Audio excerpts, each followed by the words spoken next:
just don't get it, Mark. Why are we unable to get pregnant? We've been trying this for so long, and it doesn't seem like we're getting any closer to having a baby. Well, I'm not so sure myself, Lisa. I guess we're just gonna have to be patient and take our time. It's not the kind of question that I can magically answer. If you're really that desperate for an answer, we should probably go get a professional opinion.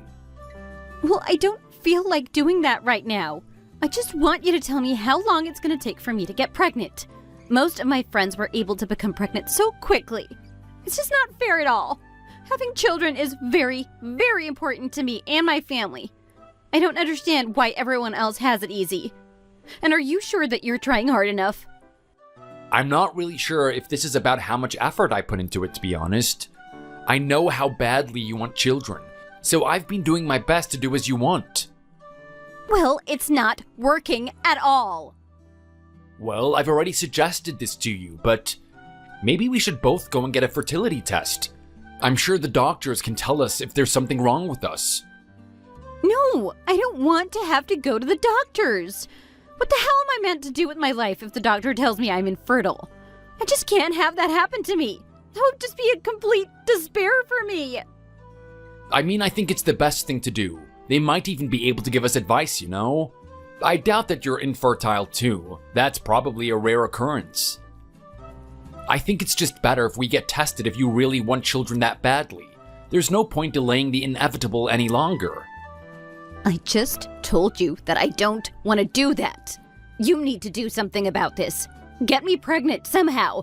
That's all I need you to do for me right now. Well, it's not like I'm God or anything. I've been doing my best, but I can't just magically get you pregnant. My point still stands. I think that we should just try to go to the doctors about this. You don't even have to see the results if you don't want to then. I'll pick up the results myself when they're out. Let's just get tested together, okay? Just get out. I am so done with you, Mark. I never want to see your damn face again. You're not still at the house, are you? You need to get your things and leave immediately. If you're there any longer than you need to be, I'm gonna have to get the police involved. Oh my god, there's no need to be so hostile, Lisa. I've already collected my things and I'm leaving as we speak. You really do have some temper problems. Thank God. Now I can finally take a breath of fresh air without you being around. I'm finally free from my shackles. I don't have to take care of you anymore. Wow, that is just a huge weight off my shoulders. Free from your shackles? What in the world are you talking about all of a sudden? Oh, don't pretend that you don't know what I'm talking about, Mark. I'm obviously talking about you. Who else would this be about? You're the worst husband to have in the world. I have no idea who in their right mind would ever want to marry a guy like you. I'd have to be insane to marry you. Well, you did choose to marry me, Lisa. You're only insulting yourself by saying that. Are you trying to admit that you're insane then? You were basically the one begging me to propose to you back then. Oh, shut the hell up. You tricked me. You put me under your spell and made me do things that I never wanted to do. You were so pathetic that I felt sorry for you, and that's why I ended up choosing to marry you. You thought I was pathetic? It certainly didn't seem that way at all. You were completely in love with me, I swear. Every single day you were telling me how much you loved me. It hadn't even been 3 months since we started seeing each other, and we were engaged. Admit it, you were head over heels for me. That was all an act. I am surprised you couldn't even tell that. You were a charity case in my mind. I was just doing all of that as I felt sorry for you. You really misunderstood my signs and made some really stupid assumptions, didn't you? You say this now, but it definitely didn't seem this way at all back then. You're being very dishonest right now, and I can easily tell that. How the hell are you supposed to know that? I was keeping it in this whole time. I'm obviously a great actor because you obviously didn't see how I truly felt at all. I can finally let it all out because you've been exposed. I despise you from the very bottom of my heart, and I sincerely wish that you rot in the deepest part of hell. Well, I'm actually kind of glad that this is happening. You've been completely exposed as well, you know? Thanks to this whole situation, I can finally see you for what you and your family really are like. You're all complete monsters. You, your mother, and your father have all tried to blame me for what had happened. It was very clear it was your fault, and I can't believe that your entire family decided to side with you. No wonder you grew up into this horrible kind of person you are. I guess a child raised by monsters end up becoming monsters themselves. How dare you insult my family like that? It just shows the kind of person you really are. Of course we're gonna blame you for what happened. Who else's fault would it even be? You're not even a man anymore, Mark. You're a failure of a human being. The doctor said that you have a low sperm count. That basically means that you can't have children. How am I supposed to stay married to someone like that? That's going too far. Just because I can't bear children, it doesn't mean I'm a failure. It also doesn't mean I'm no longer a man. I'm still a person too, damn it. It's not like I wanted things to end up this way either. I might be blunt, but am I wrong? I'm only stating the facts, you know. We both know that what I said is the truth. Thankfully, since the doctor's examination proved your infertility, I no longer have any reason to stay chained down to you. Lord knows how long you could have held me down for if we hadn't gone to the doctor. I'm glad that I managed to find out the kind of person you really are before it was too late for me. I'm gonna go find a real man that can actually provide what me and my family really want. You are too cruel, you know? How could you say that to me? I thought that married couples are meant to be supportive of each other at times like this. I completely feel stabbed in the back by you and your family. After all that you've said and done, I have no intention of staying together with you. I can clearly see that you're not the right person for me. Why are you trying to act like a victim? The fact that you're infertile is irrefutable. None of this would have happened if you had just chosen to be a normal man. I should have checked with the doctor before we got married. I regret all this time that I ended up staying with you. You deceived me. I was never trying to deceive you. I had no idea about this either. Oh, now who's full of it? You must have known something was the matter after we failed to get pregnant for all these years. Deep down, you must have known about this already. You tricked me. I wasted my precious time on you. All these years can't be reversed, and that makes me so mad. You owe me my life back. I can't believe I wasted my youth on you. What about my future? What about my happily ever after? I wanted a son, you know. You seriously owe me so much. How am I the one who deceived you? I never knew I was infertile. I would have told you if I had known about this. You know how badly I wanted to have kids too. Don't you remember all the times I talked about our future? Kids were always part of the plan. I'm the one that was most devastated when I heard this news. I was hoping that you would at least be supportive and trying to cheer me up. I'm shocked as you took the complete opposite action to what I had imagined you would do. What other way did you think that I would react? Do you not realize what you did to me?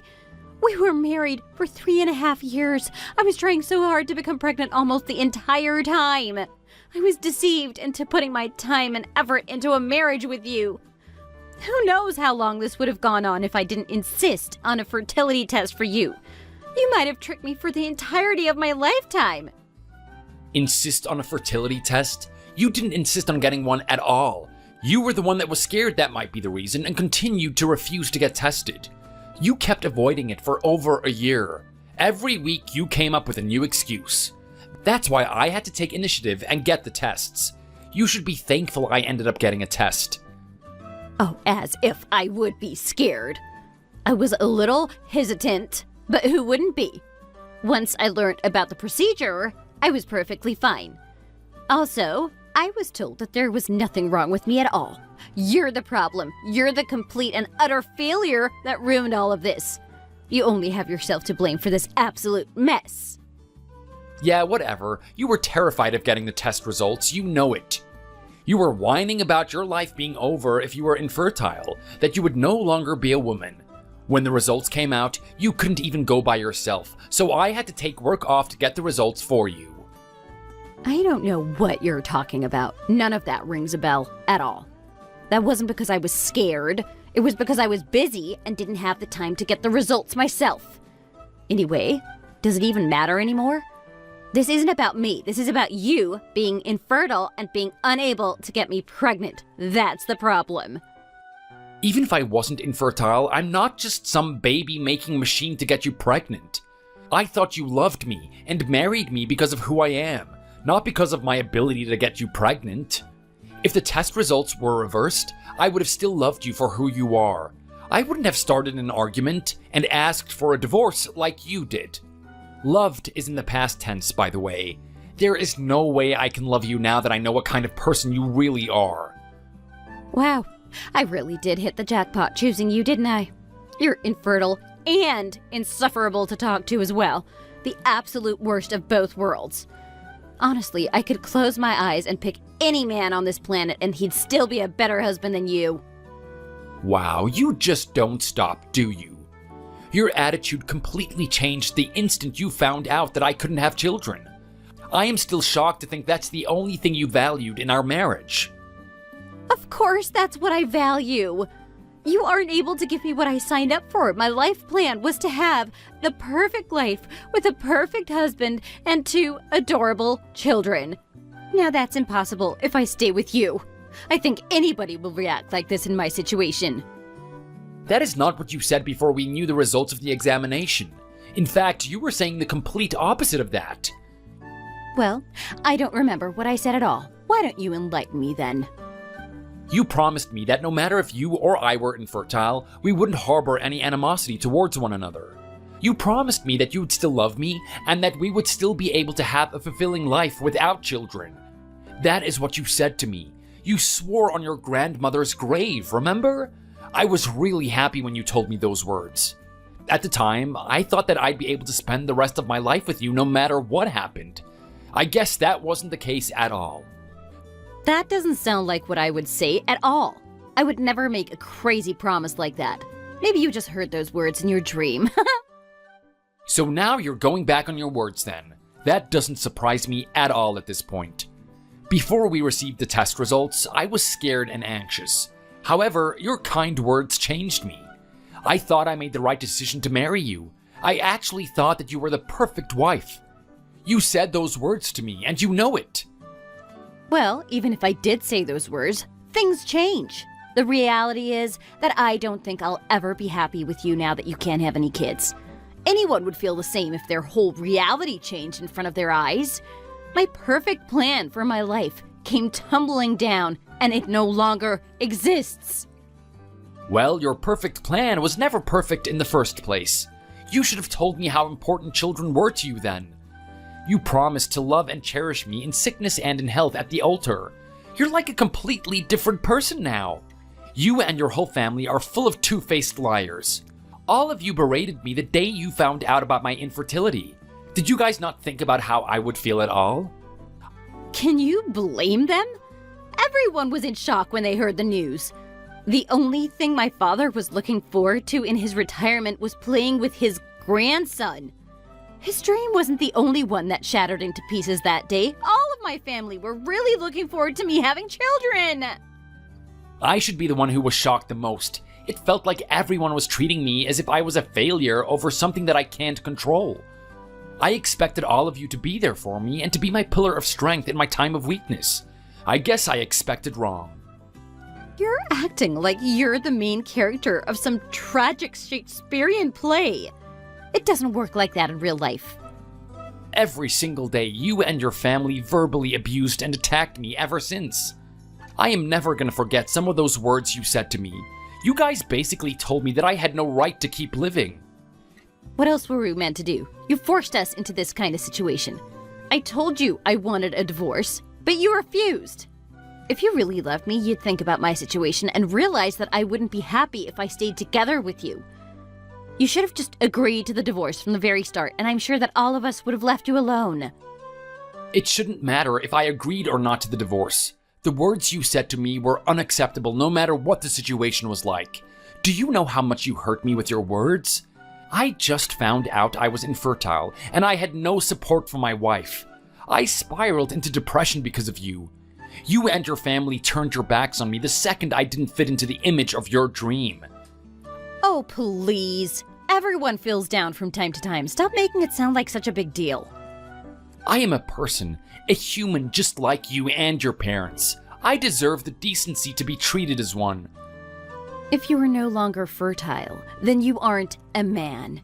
If you aren't a man, then what really are you? There are only men and women in this world.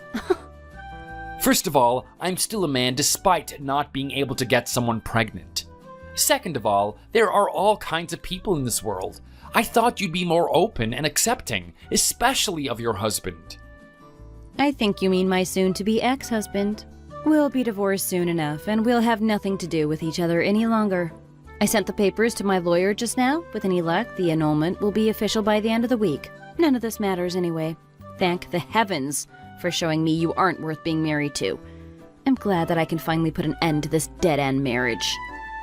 That should be what I'm saying. I can finally get away from you and that horrid family of yours. I can't believe I ever wanted to marry a woman like you. I'm disappointed in myself for not seeing this earlier. What are you talking about all of a sudden? There is no need for you to hide your true feelings. I seem to remember someone not wanting to divorce me. You were begging me. Don't go imagining things now. You might need to visit the doctors again, and this time they can check to see if that skull of yours is really empty or not. That was before I found out about who you and your family truly were, a family of despicable people. I've been in agreement with getting the divorce ever since I realized what kind of people you guys were. Oh, you don't have to try to put on a front. I know you still have feelings for me, and you'd be back with me in an instant if I let you do that. I can totally understand why you'd feel that way, though. If I were a man that was infertile, I wouldn't want a divorce either. After all, I'd have already secured a future. If I divorced, no one sane woman would even think about wanting to marry me. You're delusional. You're not even listening to me. You're spouting utter garbage. If I knew that everything was all an act until now, I would have never married you in the first place. Also, there are plenty of people that don't want children, and there are also plenty of people willing to try other options in situations like this. I personally think that your personality is a bigger problem than my inability to produce kids. I think you should quit while you're ahead. It's pitiful just talking to you, really. I can see how desperate you're getting. Why don't you keep it to yourself? I don't need your pity. It's filthy. I feel dirtier just hearing you pretend to have an ounce of sympathy. You're hollow inside, and I am glad that I know about that now. Well then, let's get straight to the point then. Did you take everything with you when you left, like I told you to do? I don't want any of your things around the house. They'd only bring up bitter memories. If you've left anything at home, by the time I'm back, I'm throwing it out, just like I warned you. I made sure to take all of my things out of that damned house. Don't you worry about that. It's not like you have anything valuable anyway. You never brought brand clothes, and all you ever did was collect books and other boring stuff. All your things reek like an old, musty library. My things may be old, but I make sure to take care of them. I actually value things other than money too, unlike you. I share the same values, just like my parents used to do when they were alive. Well, it's a good thing they're not around to see what their son's life has become. They'd be in absolute misery if they were alive to see what was happening right now. What exactly is that supposed to mean? They don't experience the disappointment of having a son who's getting a divorce because he can't bear children. If my parents were alive, they'd be glad that I got divorced from a rotten human being like you. They'd be so happy, they'd hire a choir to sing praises for all to hear. Hell, they'd even take out an ad in the newspaper, maybe even buy a billboard. Also, I don't want you making snarky remarks about my parents like this, especially as they're no longer with me. All of this is going to come back to bite you in the back one day. Marrying you was the biggest mistake of my life. No matter what I do from now on, I'll be fine knowing I'll never have another failure like marrying you. That makes two of us. You and your family are an absolute monster. You just don't know when to shut your mouth, do you, Mark? Well, whatever, it's fine. You need to let it all out and tell someone, because after this, you'll have no one to talk to. You're going to spend the rest of your life sad and alone. You don't even have family to depend on. Shut up and stop worrying about me. I can take care of myself, as I've been through a lot of different situations in my life. This is nothing to me. In fact, This is a very good thing to happen to me. I know for sure that I have a much better future ahead of me, now that I'm going to be parting ways with you. Get out of here already then. Go on. I'm waiting to see how long it's going to take for you to break down and end up crying alone in the streets. How's life living in the dirt, Mark? I bet you wish you were still married to me. Your life must be so miserable right now. Lisa, what is your problem? I already signed the damn papers to divorce you. Why are you even messaging me? I don't want you in my life anymore. It is just best for the both of us if we don't message each other at this point. Oh, calm down and listen to what I have to say. There's no need to act so hostile toward me. Well, as you're my ex-husband, I just wanted to be courteous and let you know that I'm going to get married. So you're getting married already? Well, I don't give a damn either way, though. I just feel bad for the guy falling into the biggest mistake of his life. Stop acting like you don't care. I know that you're surprised for sure, aren't you? I was ready to get back out there the second you left the house. My luck has finally turned around after our divorce. My dream life is coming together. I couldn't be happier. Meanwhile, you must be having the most miserable time of your life. Also, the guy that I'm getting married to is absolutely amazing. He is so much better looking than you, and he has a fantastic career, too. He's been earning promotion after promotion at a large-scale IT company, and apparently he's in line to become the manager of an entire department at some point in the near future. Now, this is the kind of guy that matches up to me. He's so different to you in every single way imaginable. He can have kids, too, unlike you. Well, isn't that great? Congratulations. I have absolutely no idea why I need to hear about this from you, though. Anyway, I'm sure he'll be happy to have a wife like you, well, at least until you start showing him your true colors. I don't need to hear those snarky remarks from you, Mark. I bet you're panicking hearing about how happy I am without you. Actually, you and your marriage mean nothing to me. I thought I told you whatever semblance of love you thought I once had for you is dead. Oh, don't try to pretend it doesn't affect you. I instantly found someone to replace you. Someone much better than you. I know for sure that you feel like crap finding out about this. I know for sure that you're never gonna end up finding anyone better than me. Actually, I really couldn't care less about what you do with your life at this point. You could have got married the very next day after we got our divorce, and I still wouldn't care at all. Whether you married or not has nothing to do with me. Our relationship ended the second the divorce was finalized. I really wish that you would stop contacting me at all, so that I can just erase you and your family from inside my head. Now, don't be like that. I'm sure I must still be on your mind. It hasn't been that long, has it? You probably still dream about me every day. Also, I know for sure that you're surprised by how quickly I managed to find someone. Well, it just goes to show you how popular I am with men. You had yourself a near-perfect woman like me, but you had to let it go all because of your infertility. You failed me.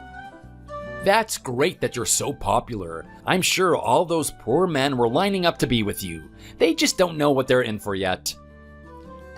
You're still as rude as ever, Mark. I was sure you'd be downtrodden and desperate by now. Oh well, now that I've remarried, your chance to get back with me has all but disappeared into thin air. Since when did I say I ever wanted to remarry you? After everything you put me through, I'd rather eat dirt than be back with you. Are you satisfied now? I think I'm gonna put my phone down if this is all you have to say. I'd rather not waste my precious time talking to you like this. You don't have to try to hide it. I mean, who could resist a woman like me? Just admit that you still miss me. I was sure you'd come knocking at my doorstep, begging me to take you back. Just tell me your true feelings, Mark. Wow, it must be nice to live in a delusional world like yours. Never in a million years would I stoop so low to get back with you. I would never throw away my dignity. It's amusing how much you're still thinking about me.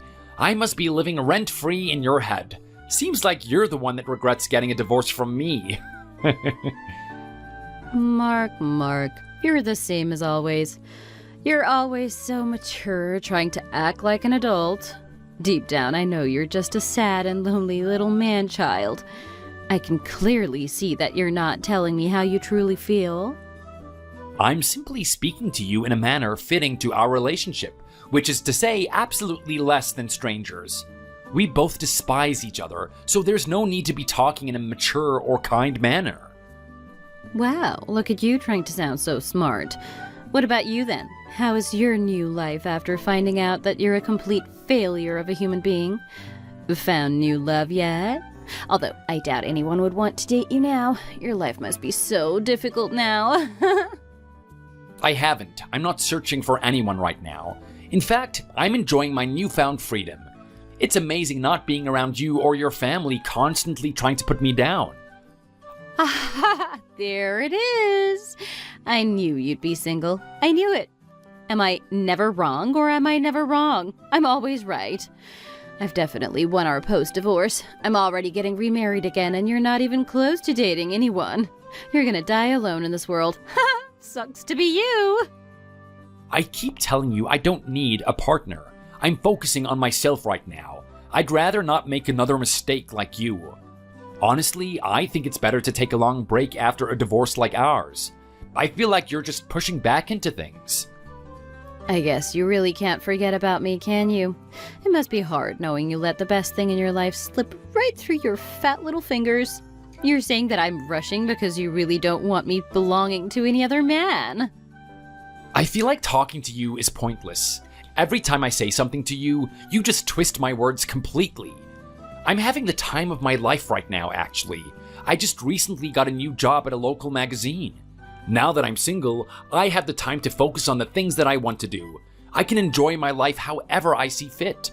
There's not a single thing that you can do that would ruin my life. I am out of your creepy clutches and out to spread my wings. That sounds like you're just trying to distract yourself because you can't find a woman to replace me. I guess you have no choice but to support yourself. Oh, right. I wanted to let you know about my parents, too. They are overjoyed with my new future husband. My father can't wait to finally get the grandson he's always wanted. Their attitude is like night and day with my new husband. He's the complete opposite of you. Charles is smart and cute, and he's gonna actually be able to get me pregnant. That's great, isn't it? I wouldn't want your parents to be disappointed. Your father can finally harp on some other poor guy. Your parents are the most difficult people to try and get along with in the world. I'm glad I no longer have to deal with them at all. I hope your mother is doing well. All that hawkish behavior before must have done a number on her back, seeing as she was always poking her nose into other people's business. Tell her I hope she enjoys bossing her way into her new son-in-law's life. There's no need for you to worry. We're all happy here. There's nothing you can say to ruin this joyous time in our lives. They'll do their best to care of him and welcome him into our family, especially since he isn't an empty failure of a guy, like you. Well, I guess I should wish Charles the best of luck, and he's definitely gonna need it. I never did anything bad to your parents, yet they never shut up about how disappointed they were that their only daughter married someone like me. Oh, don't worry, they're treating him like a god. He already proved that he's not infertile by getting tested. Oh, we're trying our best to get me pregnant. Every day, actually. Sometimes even multiple times a day. I really don't need to hear that, but okay, good for you. It feels a bit early though. I'm guessing that you guys barely just met? We just knew that we were destined for each other the moment we met. Time isn't that important at all. My life has only been going up since we divorced. I married the perfect man this time, and I can really feel it. I never thought of you as the romantic type. Do you really believe in that destiny mumbo-jumbo? What happened with you was just a misstep, a miscalculation on my part. I'm not some defective product like you. As long as my partner isn't you, then everything will turn out well. Anyway, I'm sure that I'll be pregnant in no time. Well, I'm glad that it seems like you're finally getting what you wanted. I just hope that your future kid doesn't turn into the kind of person you are. That would be a nightmare. They'd be lucky to turn into a person like me. Also, it's not gonna be just a kid. It'll be way more than just one. After this one, we'll try for even more children. We're going to have a whole family. Charles is gonna be able to do that for me too. His fertility test results were way above average. I know it seems like I'm bragging, but I don't want you getting all jealous of me now, you hear? I don't need that kind of stress in my life. There's no way you're ever gonna be able to have me back, so just give up. When did I ever mention that I would want to get back together with you? You just assumed that. Also, one word of advice. Before your family grows too large, you might want to think about how you're going to support them. Raising children is a very difficult thing to do, and you need to be able to take responsibility for them. You don't need to tell me that. I can take care of my family well enough. They'll have the life they deserve. Well, whatever you say then. So, what did you really text me for? Did you really just text me all of that just to boast?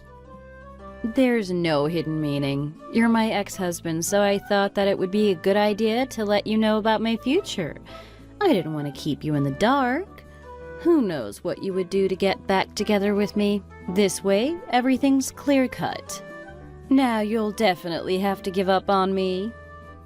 Then, to save us both time in the future, I think that this is more than enough. I don't need to hear from you anymore.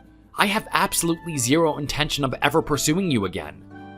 It's out of my kindness. I wouldn't want you to find out over social media. I wanted you to hear it directly from me. You should be grateful that I'm this nice. You have got to be kidding me. I think you've already wasted enough of my time for today. God, why can't you just be happy for other people? Marriage is supposed to be a celebration. You're so bitter and filled with hate. You should try to be more magnanimous, like me. You haven't congratulated me properly, even though I told you this huge news.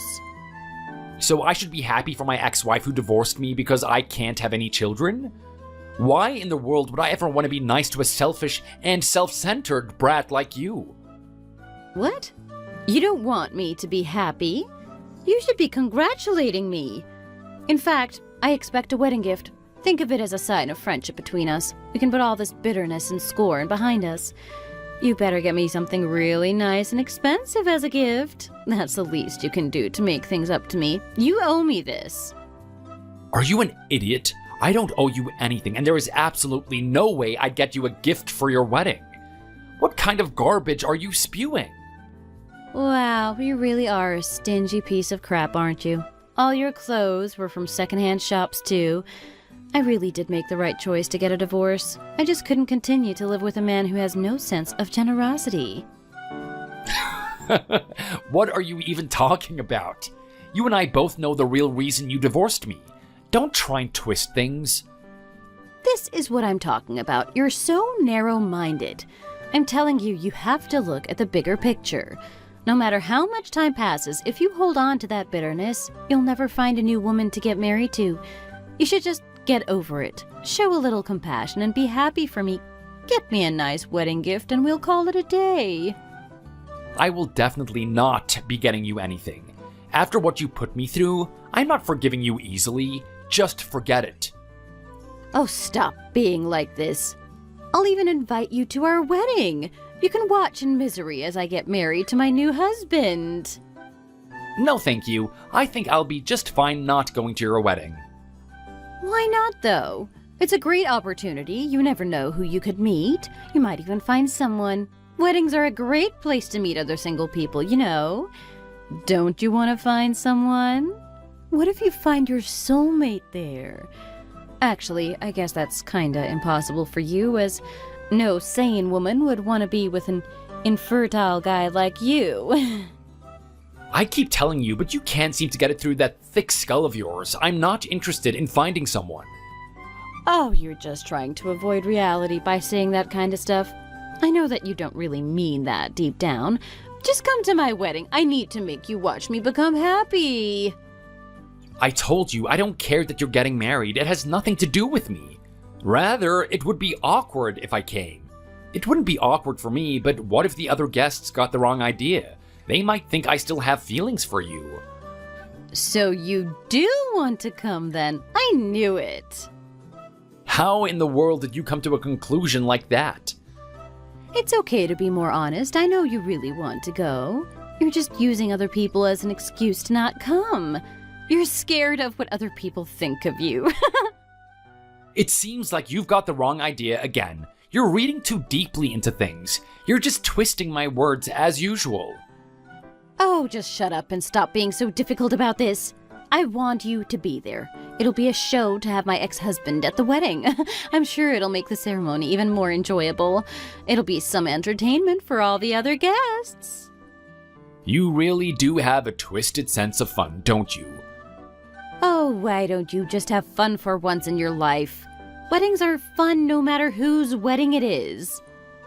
What about your fiancé? What does he think about all of this? If you invite your ex-husband to the wedding, I'm sure he's not going to be happy about it at all. Actually, he's completely fine with it. In fact, it was kinda his idea in the first place.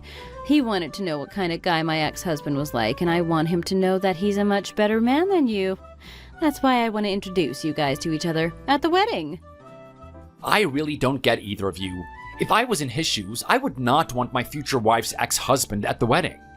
Sounds like he's just as twisted as you are, from the little information I have of him. You guys must be a great fit for each other then. He is not twisted at all. He's just got a good sense of humor and a kind heart to allow you to come. It's something that you would have never done. That is why I know that I'm going to be so much happier with him. Then it's a good thing your fiancé is just like you, isn't it? I hope the two of you get along from now on. The two of you can have as many babies as you want. Why wouldn't we get along? We're going to become the happiest family in the world, with so many children. Well, I hope you work hard to give them all a good life. It's not going to be their fault that they're born from you after all. It's also going to be a difficult thing to do. What are you blabbering on about? How would you know what it takes to raise a child? You can't even have any children anyway. You done now? What's even the point of this conversation? If you're going to be like this, then why don't you just leave me alone already? You still haven't told me if you're coming to our wedding, though. I'm waiting for you to answer my question. Why won't you say yes? It's not going to kill you. The least you could do is see the wedding. Then you'll see just how happy I am now. Don't tell me you're afraid. Seeing me happy will make you depressed, will it? Is that how weak and fragile you really are? There is no chance I'm getting depressed over something like this. I don't hold any more attachments to you. You're wrapped up in your own delusions. As I said earlier, I couldn't care less about what happens to you. Suit yourself, then. I'll be sure to send you pictures of the wedding and our future son when he's born. Our happily ever after has only just begun. I hope you don't become too jealous of us.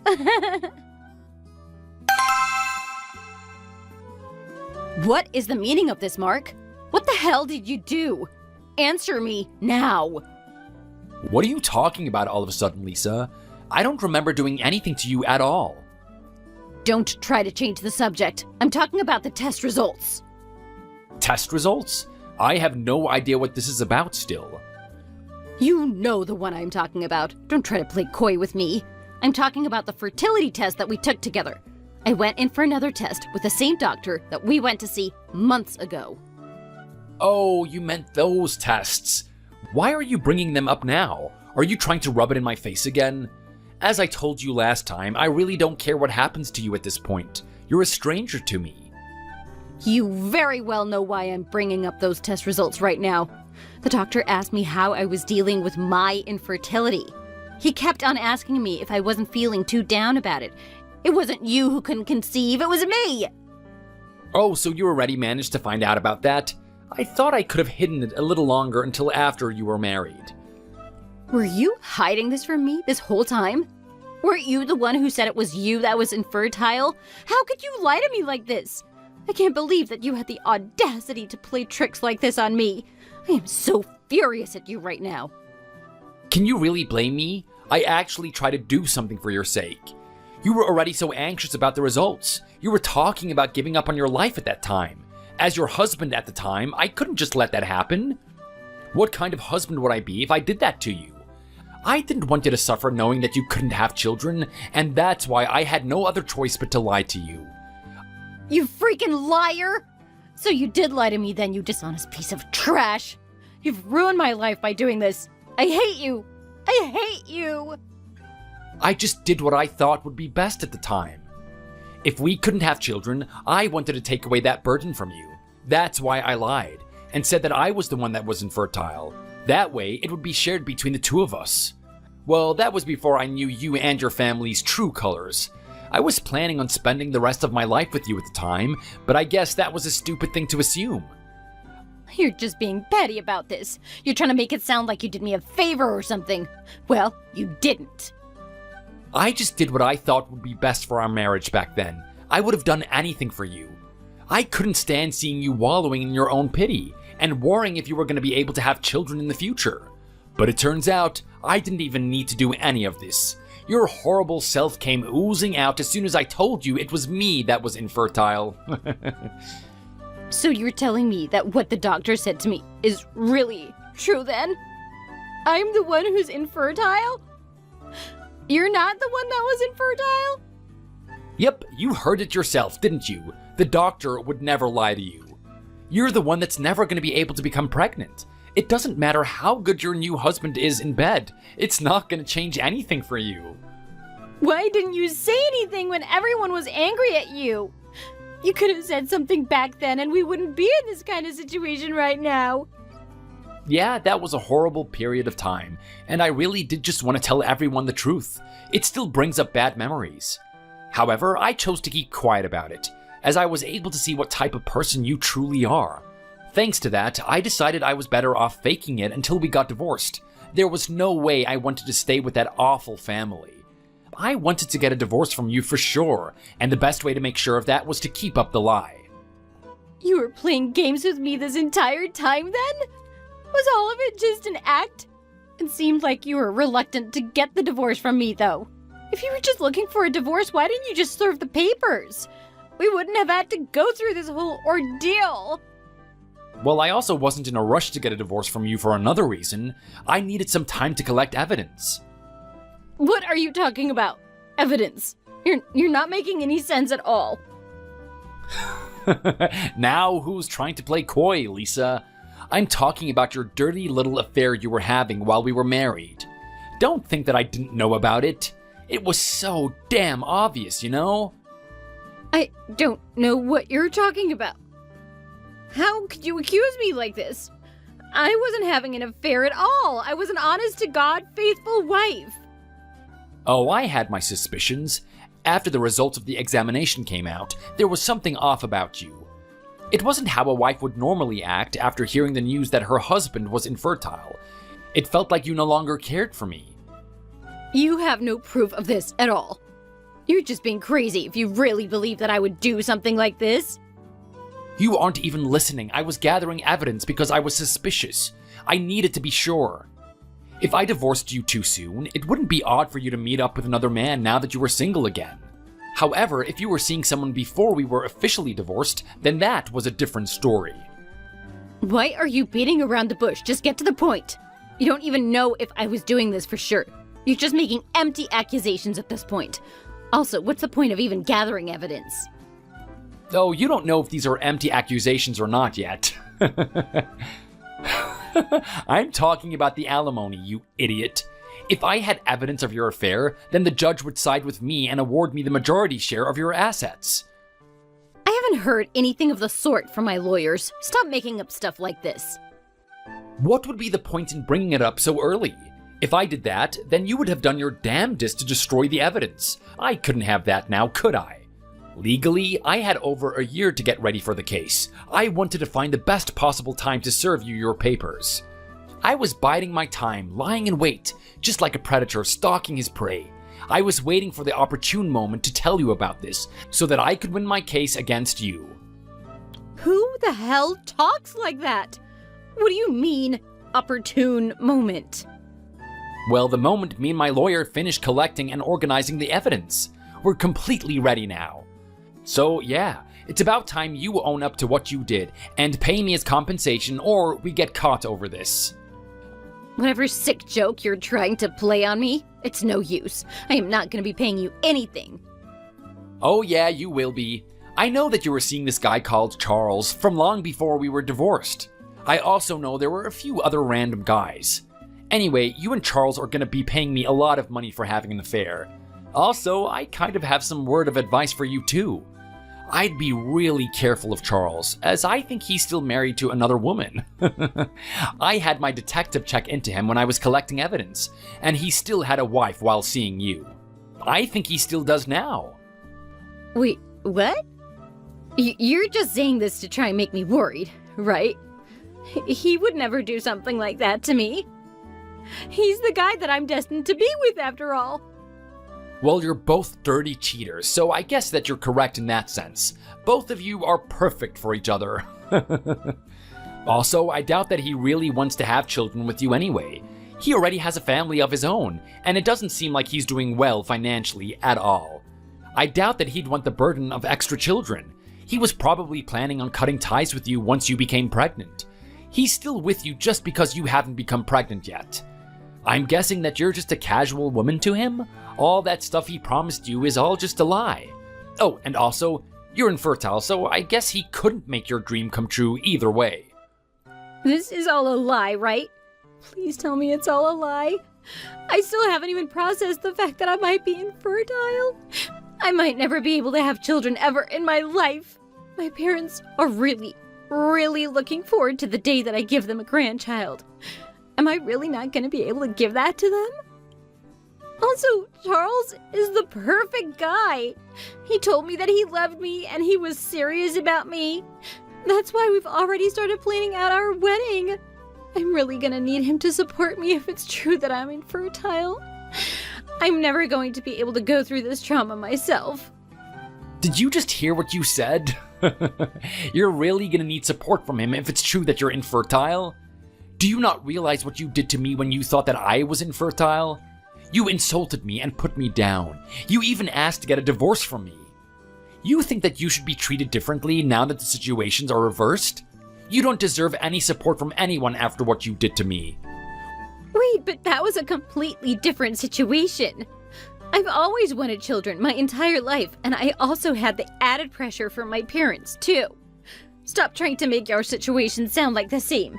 It's completely different. Also, I still don't believe any of what you said about Charles. Me being infertile might be true, as the doctor also said the same thing to me, but I am not going to believe the rest of what you said. Well, I'm not going to force you to believe anything. I just imagine it's going to be even tougher when you realize that I was telling the truth the entire time.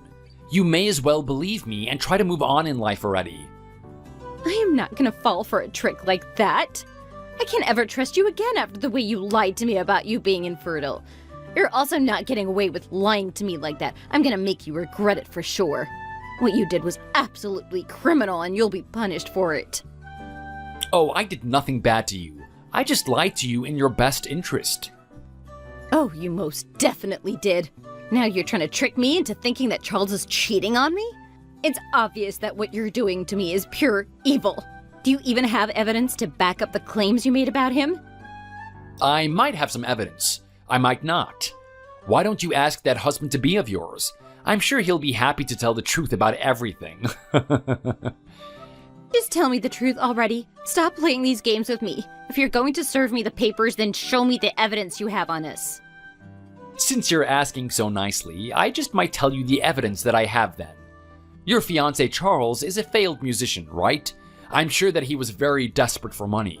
Then you came knocking at his door, and he saw the perfect opportunity. He might be a struggling musician, but he's had a couple of shows here and there. Surely not enough to make a living out of it though, right? You approached him saying that you were willing to have a child with him, right? He figured out that you must have money. It's expensive to raise multiple children after all. He probably thought that you were financially stable or something. You were like a moth to a flame. You lost your common sense and fell right into his trap. Are you saying he's been using me this entire time just for money then? Are you finally starting to figure it out? It took you long enough. He's just using you as a source of money, and as a casual relationship that he can cut off at any time. So that means he's cheating on me right this moment as well then? I can't believe that he's doing this to me! Now that that's all settled, be sure to be on the lookout for my lawyer. He'll be seeing you soon. Be a dear and make things easier on yourself. Just admit fault and pay the suit. Also, tell Charles to do the same. Putting aside the problem of Charles right now, there's no way I can pay you the money. We just put the down payment toward our wedding and booked all of our honeymoon. There's no way I'd have the money to pay you anything. I also don't have the money to hire a lawyer and fight you in court over this. If you don't have the money, then I guess you better hurry and tell Mommy and Daddy. I'm sure they'd be happy to help you out. Unless, now that you're infertile, maybe they won't be so happy to help you out. It seemed like they really wanted you to give them a grandchild after all. I wonder what they're gonna think now that you're unable to provide them with anything. I can't tell them about the fact that I'm infertile. It would absolutely crush them. If I told my parents I was infertile, I don't know what they would do to me. Or themselves. This is getting even better. It is so satisfying to see you and your family in this situation after the way that you guys treated me. Also, your fiancé wasn't the perfect man like you kept saying he was. I didn't think that you were the type, but you're so desperately trying to cling to whatever illusion of happiness you have that you're willing to stoop so low. I mean, I guess you could try to continue your relationship with him, but who knows what he's going to do with his current wife. Also, I guess you can think about adoption if you really want a child. Maybe you can even trick your parents somehow. Why the hell would I want to adopt a kid? I am only interested in raising a kid that's mine. Leave me alone if you're just gonna make stupid suggestions like that.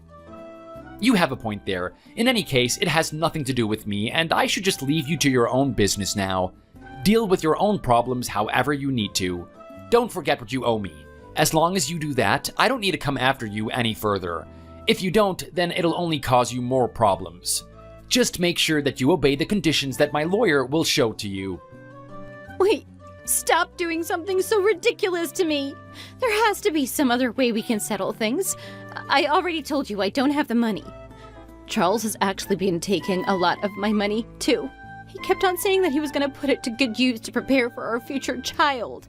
Basically, all of my savings have disappeared because of him. Well, that doesn't sound like a great situation for you. You might be in some trouble. However, it is not my problem. Besides, it seems like he's just been lying to you. It's way too early to be preparing anything for a baby when you weren't even pregnant at this point. Damn it! I can't believe that he was just using me like this. I'm not his personal wallet. He has to give me back all the money if he didn't spend the money I gave him for our future baby. See? Now you know where all your money is going. Get your act together because I'm coming for my money whether you like it or not. You're not going to be able to run away from this. Mark! We have so much history together. It should count for something, right? Can't you be a little more considerate given my situation? I'm your ex-wife. That has to count for something, right? Could you please let me offer what I did at least? You can go ask Charles for the compensation money. I just need you to spare me. I'm begging you to do this for me. I have absolutely no intention of forgiving you for any of this. In fact, I kind of want to see you suffer, as I think you absolutely deserve everything that's coming your way. Don't bother contacting me ever again. From here on, my lawyer will handle things. If you'd like, you can speak to him about the issue. Goodbye. Damn! If I knew things were going to turn out like this, I would have never divorced you in the first place. Mark! Fine, I admit I was wrong. I don't mind getting back together with you again. Come back to me and we can try to start over again. I'm really sorry for the way I treated you. I also promise to tell my family to start treating you better from now on. It is too late for apologies at this point, and you know it. Goodbye forever, Lisa.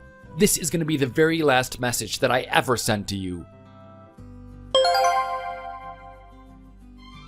Lisa wasn't able to go to her parents for help, as she was scared to how they would react to the news of her being the one that's infertile. She kept everything a secret in order to hide her shame. However, I wasn't planning on letting her off so easily. I put a copy of the fertility test results of both me and Lisa's inside the mailbox of her parents' place. As soon as they saw those results, they completely lost it, and immediately told Lisa that they were cutting ties with her completely. Charles also became scared as soon as my lawyer contacted him about the court case, and he completely cut ties with Lisa too. She was completely alone and had no one to depend on. She came crying to me for help, but I had no obligation to help her out, so I just blocked her number. The next time I saw her was in court, where I easily won the case and she owed me close to $25,000 for having an affair. When I saw her, she seemed like a shell of her former self. She had huge black patches under both eyes, and it looked like she was awfully thin compared to how she used to be. I was a little worried seeing her in that state, but I also remembered the horrible treatment that I received from her, and that kind of calmed me down a lot. I need to just forget about her and her family and try to move on with my life. I was actually pretty glad when I found out that I was perfectly fine fertility-wise. I guess I kind of feel like I want children at some point in the future. Who knows when that's gonna be though. For now, I want to focus on myself and move to start a new chapter of my life. Thanks for watching, everyone. If you enjoyed the video and want to see more, please hit the like button and subscribe to the channel.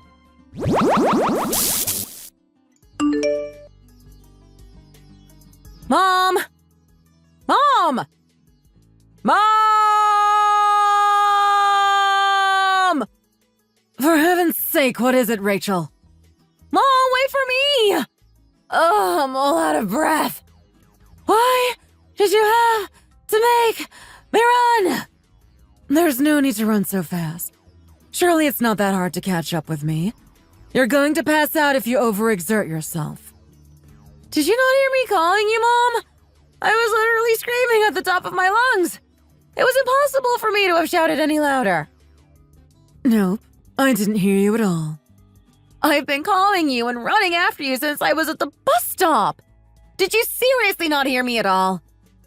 Oh, really? Were you? I'm so sorry. I had my earphones in so I couldn't hear anything. Don't lie to me, Mom. I'm sure you heard me, but you just pretended not to. Why would you do that? Did you not want to be seen with me? I really didn't hear you. Mom? Stop waving your arms right in my face. It's really annoying. Oh, this is annoying, is it? Yes, it is very annoying. In that case, I'm going to link arms with you whilst we walk and get on your nerves even more. Please just let me enjoy my personal space. Oh, come on, Mom. I guess those two must be mother and daughter. They're both so pretty. But what's wrong with the mom's legs?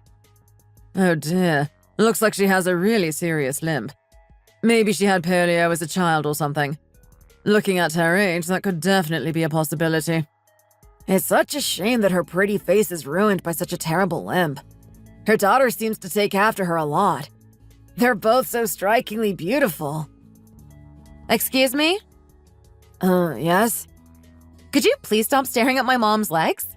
You're going to burn a hole in them with the intensity you're looking. They're not an exhibit for everyone to view at their leisure. Please just go about your day and don't mind us, okay? Rachel, please, there's no need to make a fuss. Come on, Mom. They were looking at you like you're a circus freak or something. I feel more uncomfortable when people don't stare at me, so just leave it. It's more natural to look than to not look, don't you think? I hate nothing more than when people really obviously pretend not to notice and make a conscious effort not to stare at me. Trust me, the staring is preferable. I will never forget that day when I was in high school that my mom told me that she preferred for people to stare at her legs than to make a show of pretending not to notice. I had no idea that she felt like that, and it really struck me to the core. My mom only came to my school for an event once, when I was in 5th grade. She hated the way the other parents acted around her, so she decided never to come back again. It wasn't because she was embarrassed for herself. It was because she was worried that the other kids would either make fun of me or feel overly sorry for me for having a mom with such a severe limp. She didn't want to draw any kind of negative attention to me, so she thought it was best to not come to my school again. My dad graduated from a reputable college, but my mom just started working straight after finishing high school. She had polio as a child, and her legs ended up deformed as a result. Because of this, she walks with a very noticeable limp. My granddad taught literature at a university and was a well-liked and respected professor. When my dad fell in love with my mom, He resolved to ask my granddad's permission for her hand in marriage. He assumed that my granddad would be the super traditional type and literally got down on his knees in front of him, begging for his blessing. But you'll never guess what my granddad said to him. He said, "Why are you asking me for permission to marry my daughter? The only permission you need to get is hers. I'm not going to be the one living with you, am I?" After marrying my mom, my dad opened his own small business and was doing quite well for himself. But when I was 6 years old, he invested all of his money and all of my granddad's money into the IMF and lost it all. He never recovered from the shock and passed away shortly after. Thankfully, my granddad was able to pay off all his debts, but unfortunately, he too passed away not too long after that. From then on out, it was just me and my mom. My mom worked as hard as she could to provide me with the best life possible, but I would be lying if I said it was all plain sailing. My mom and I have a lot of fundamental differences, and our personalities often clash. Because of this, we often ended up arguing about the tiniest of things.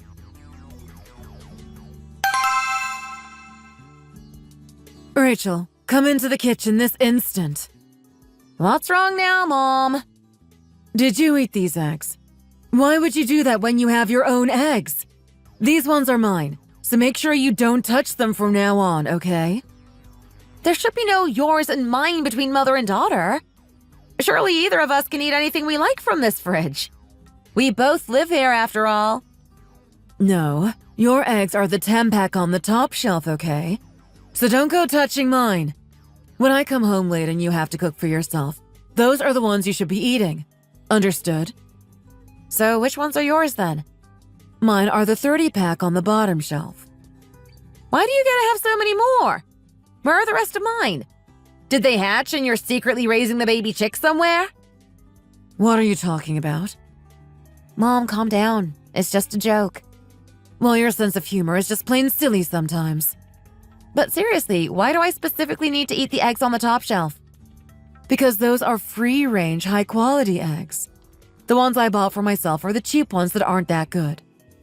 There's no need to go out of the way to buy me special eggs, Mom. Of course there is. You're still a growing girl, and you need to study. High-quality, protein-rich eggs are good for the brain. But what about you? Oh, I'm fine. I'm really not fussy when it comes to eggs. And I think I've done all the growing I'm going to do by now. And besides, I know all the best ways to cook them to make the most of the nutrients, even if the eggs themselves aren't the best quality. Did you learn that through working at the hospital cafeteria? Yes, I learned a lot about food from the hospital cafeteria. When you need to prepare food for sick people, there are a lot of extra things you need to take into account.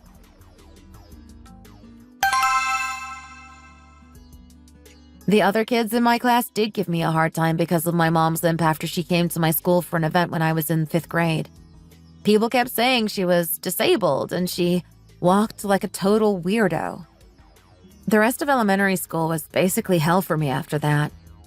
People would say really nasty things to me about my mom without thinking twice about it, and it really got to me.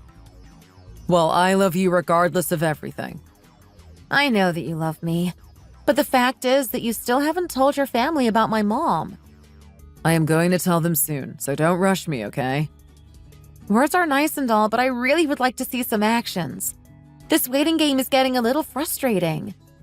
I understand that you worry about your mom a lot. I do worry about her, so I'm anxious to try and do the best I possibly can for her. I feel really protective towards her as well, and I would be lying if I said I didn't worry about how people will react to seeing her.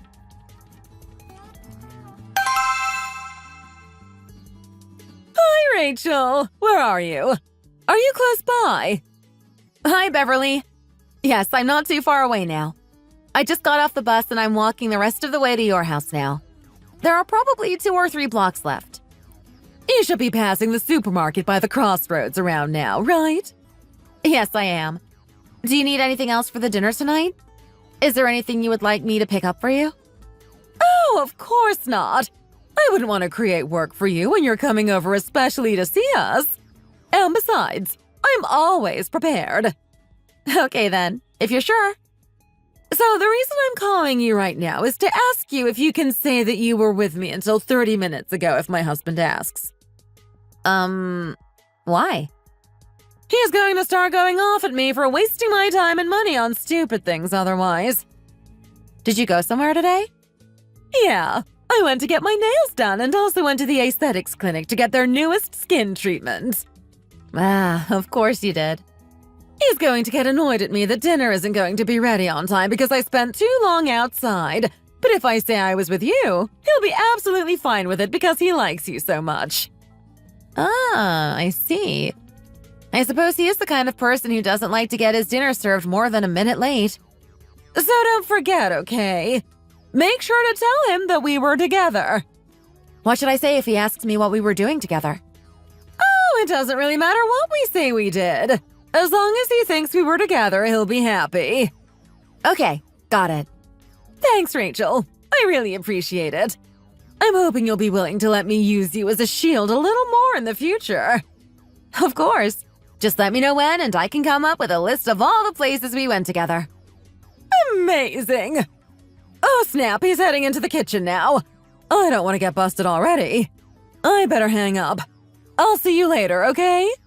Okay, Beverly. See you later. You'd better come quick. Yes, I will.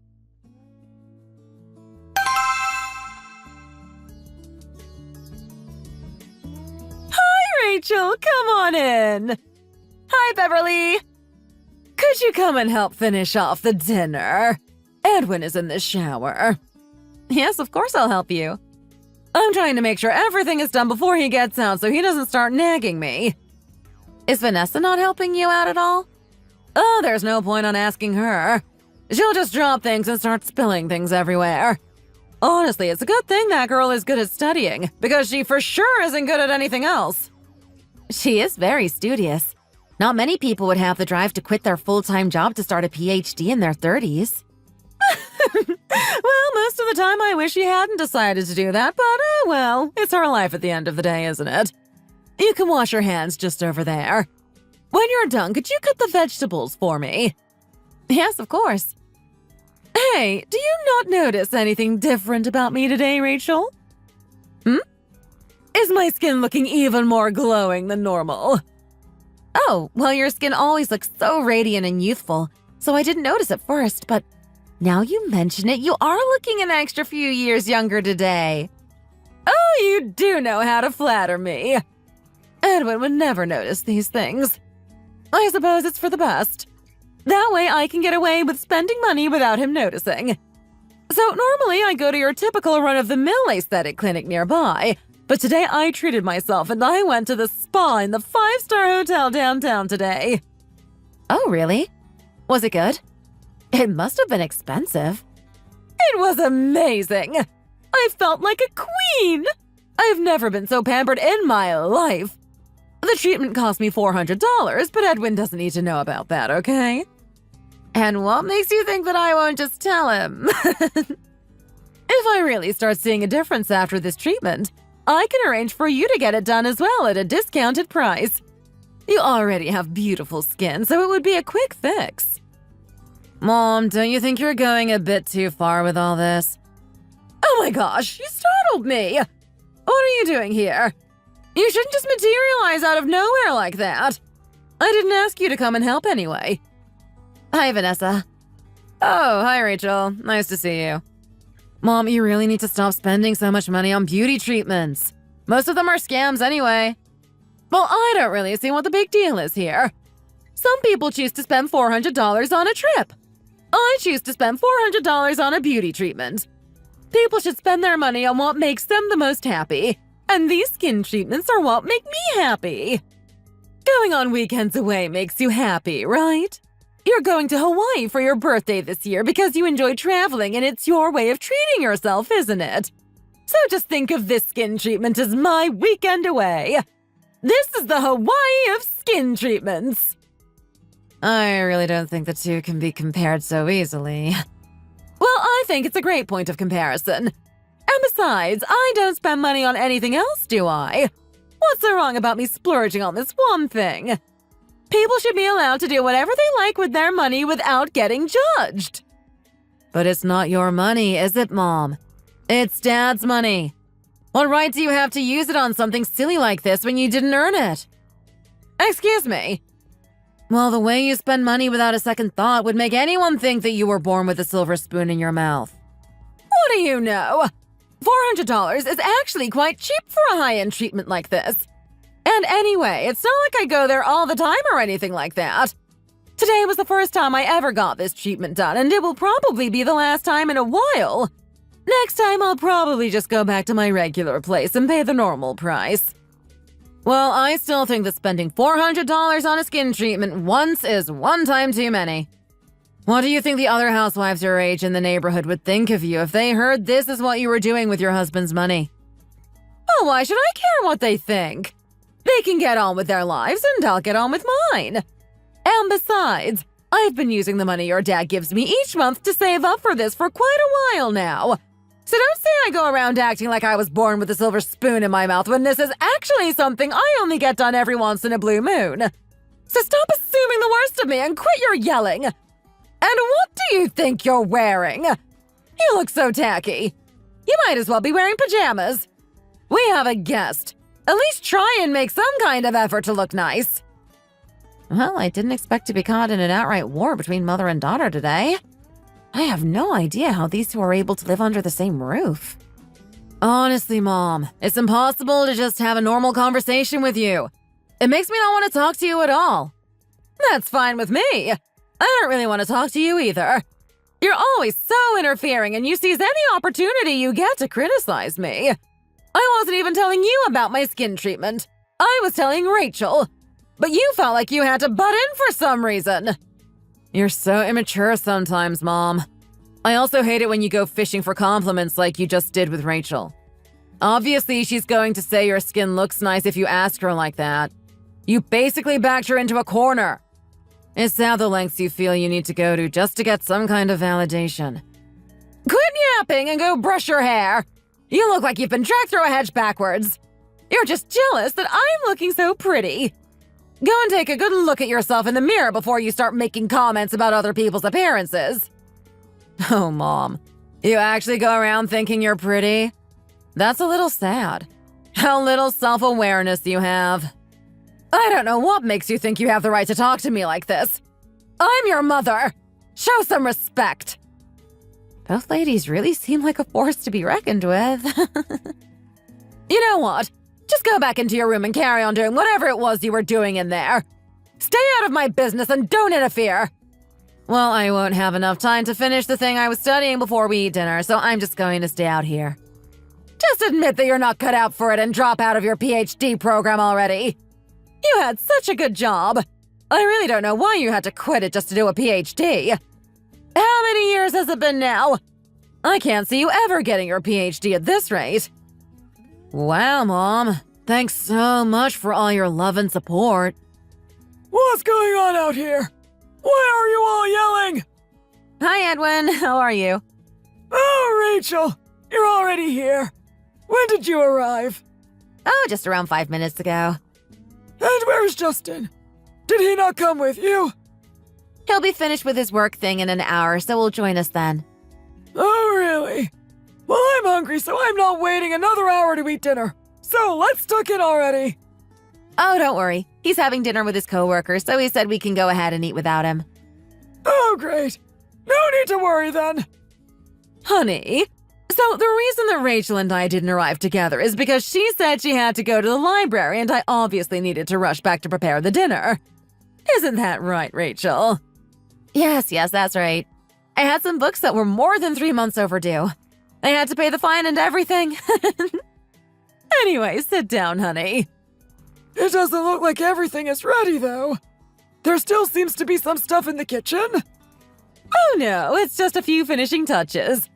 Everything will be ready on time, as promised, because I did not stay out later than I was supposed to today. Vanessa, why don't you come and sit down too? Thanks, but there's no need to be so courteous. This is my house, you know. You don't need to go as far as to pull the chair out for me, you know. I can do it myself. Way to embarrass yourself, Rachel. You never seem to know how to act around Vanessa. It doesn't look like the cabbage has been chopped properly at all. You know that I don't consider a stew complete when the cabbage hasn't been chopped properly. We might as well have saved your time and made us some instant noodles instead. Rachel. Yes, Beverly? You are basically responsible for the whole stew, aren't you? You're the one who cut up the cabbage, aren't you? Yes, I was. Oh, really? Oh, well, in that case, I think it's a very interesting approach and it's very tasty in its own way. Actually, the more I eat, the more I realize that it is actually just to my taste.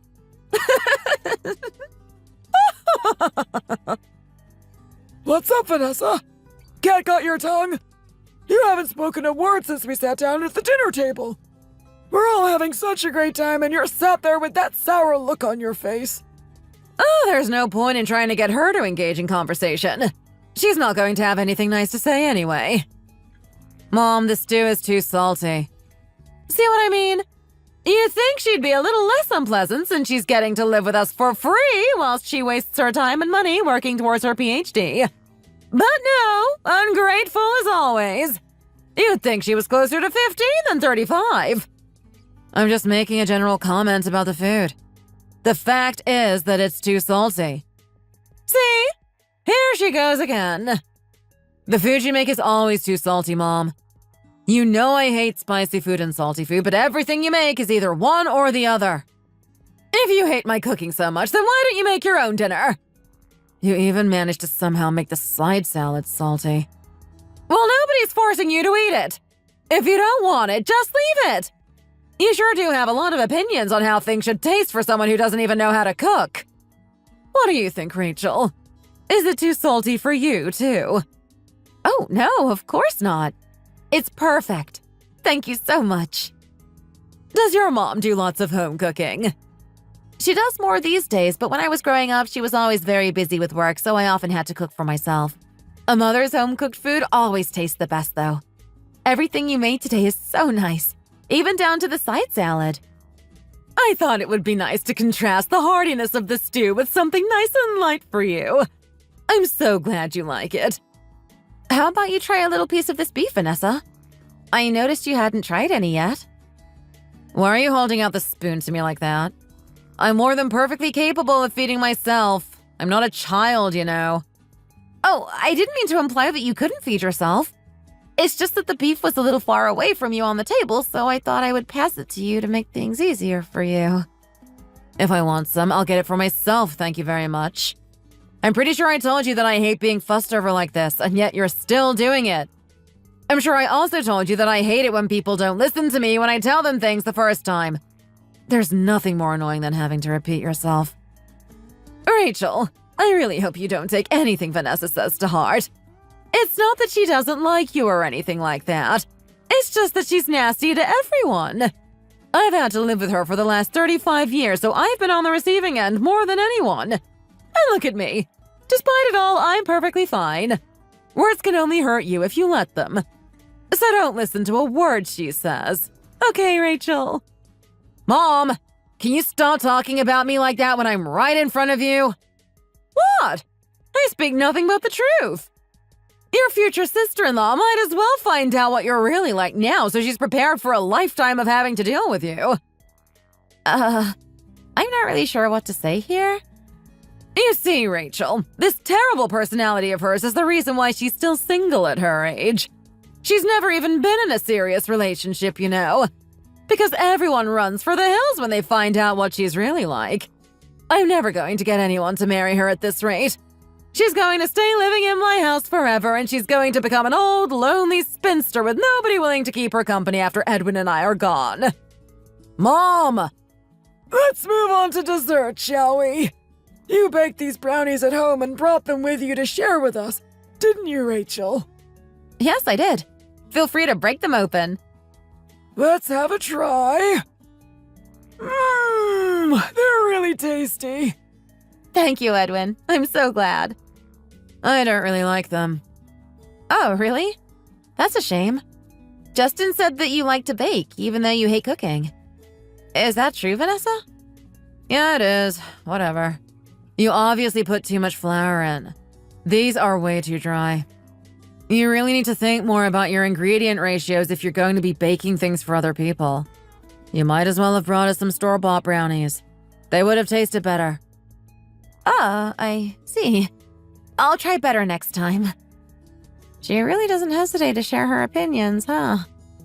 Brownies should be all soft and gooey when you bite into them. These are dry and flaky, and they taste more like sponge cake than brownies. Next time, you should definitely add some more eggs and even a bit of milk to make sure the mixture isn't dry and clumpy. Come to think of it, she is right. I was rushing and I definitely was careless with the ingredient ratios. Thanks for your input, Vanessa. I'll take it all into account for next time. By the way, honey, What is it? we should probably arrange a day to have a proper formal dinner out with Rachel's mom. Justin and Rachel have been together for so long and are even engaged now, so it's quite bad that we still haven't met her, don't you think? Justin has been over to Rachel's house and met her a bunch of times already, and Rachel has been coming over to our place regularly for a while now as well. I think it's about time that we sit down and have a proper conversation with her mom before the wedding. We really should get in touch with her soon. We can't have our first meeting with her be the wedding day now, can we? Oh no, we can't have that. I agree. We need to meet up with her as soon as possible. Oh dear, I have so much I need to do if we're going to be meeting Rachel's mom. It's been almost a month since I had my eyebrows done, so I'd better go and get those fixed. Oh, and my hair! I should get my perm redone as soon as I can. And of course, if my nails have grown out by even half an inch by then, I will have to go and get them redone. I'm going to be very busy. Rachel, could you ask your mom when she would be free to have dinner with us? Yes, I will ask her tonight as soon as I get home. Just to be clear, you definitely are going to get married to Justin, right? Yes, of course I am. You're not putting off introducing us to your mom because you're having second thoughts, are you? Oh no, I'm definitely not having second thoughts. Don't you worry about that. Why would you even say something like that? If she was getting cold feet, she wouldn't be coming here and having dinner with us when Justin isn't even here, would she?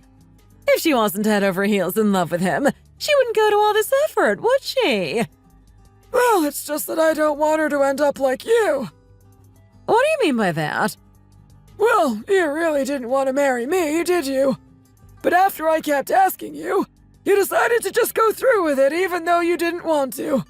You felt as though you were at an age where you had to get married and I was the okay option. And then you ended up miserable with me for the rest of your life. I'd like for my son to be with someone who actually wants to spend the rest of her life with him, rather than someone who grits her teeth and goes through with it because she feels like she has to. I'd also like Rachel to feel like she has the option to back out if that's what she really wants. And I don't want her to feel that she has to see the engagement through just because they've gotten this far already. I wouldn't want to see history repeating itself. I'm done eating, so I'm going to head back to my room now. You can't just leave the dinner table when we still have a guest. Oh, Dad, will you stop making a fuss? If Rachel is going to become part of the family, I think she'll be happy to excuse my bad manners. The atmosphere in this house is really different when Justin isn't here. When he's here, everyone is bright and animated and chattering away. But today, the vibe is completely different. I feel like if I get left alone with Vanessa, I'm going to start to understand how Cinderella felt when she was living with the ugly stepsisters.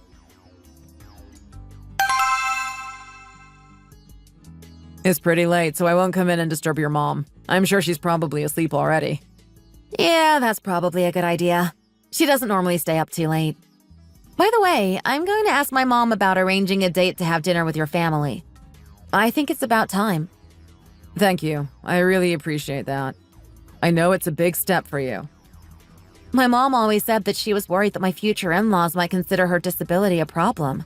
She's always been afraid that they might think that it's hereditary. But it clearly isn't. Why would anyone think that? You'd be surprised. There are a lot of people around who don't really think about the ins and outs of things and are really freaked out by anything they perceive as different. Even though logically there's no way my mom's condition could be passed down genetically, there are still some people who don't really think about that and just view her as someone with bad genes who should be avoided. I'm really sorry to hear that. I know that you would never judge her, but I just have that inherent worry that she'll be shunned and rejected. Do you think that my parents are going to judge her? I'm not too worried about your parents, but to be honest, I am slightly worried about how your sister is going to react. It makes me a little upset to hear that you don't trust my sister to be accepting of your mom. It's not that I necessarily think that she won't be accepting. It's just... I told you before, didn't I? That my sister is the fastidious type. She's not the type to put on a facade for people if she doesn't feel like it. When it comes to interpersonal relationships, she only opens up when she's sure that people are worth opening up to. That's why she has such a hard exterior and can seem kind of mean at times. She also really hates transactional relationships and doing favors for others. She hates receiving stuff from people, and she doubly hates it when people try and do things for her. I'm not necessarily worried that she's going to reject my mom because of her disability. It's more that I'm worried that she's going to criticize me for not saying anything about it until now.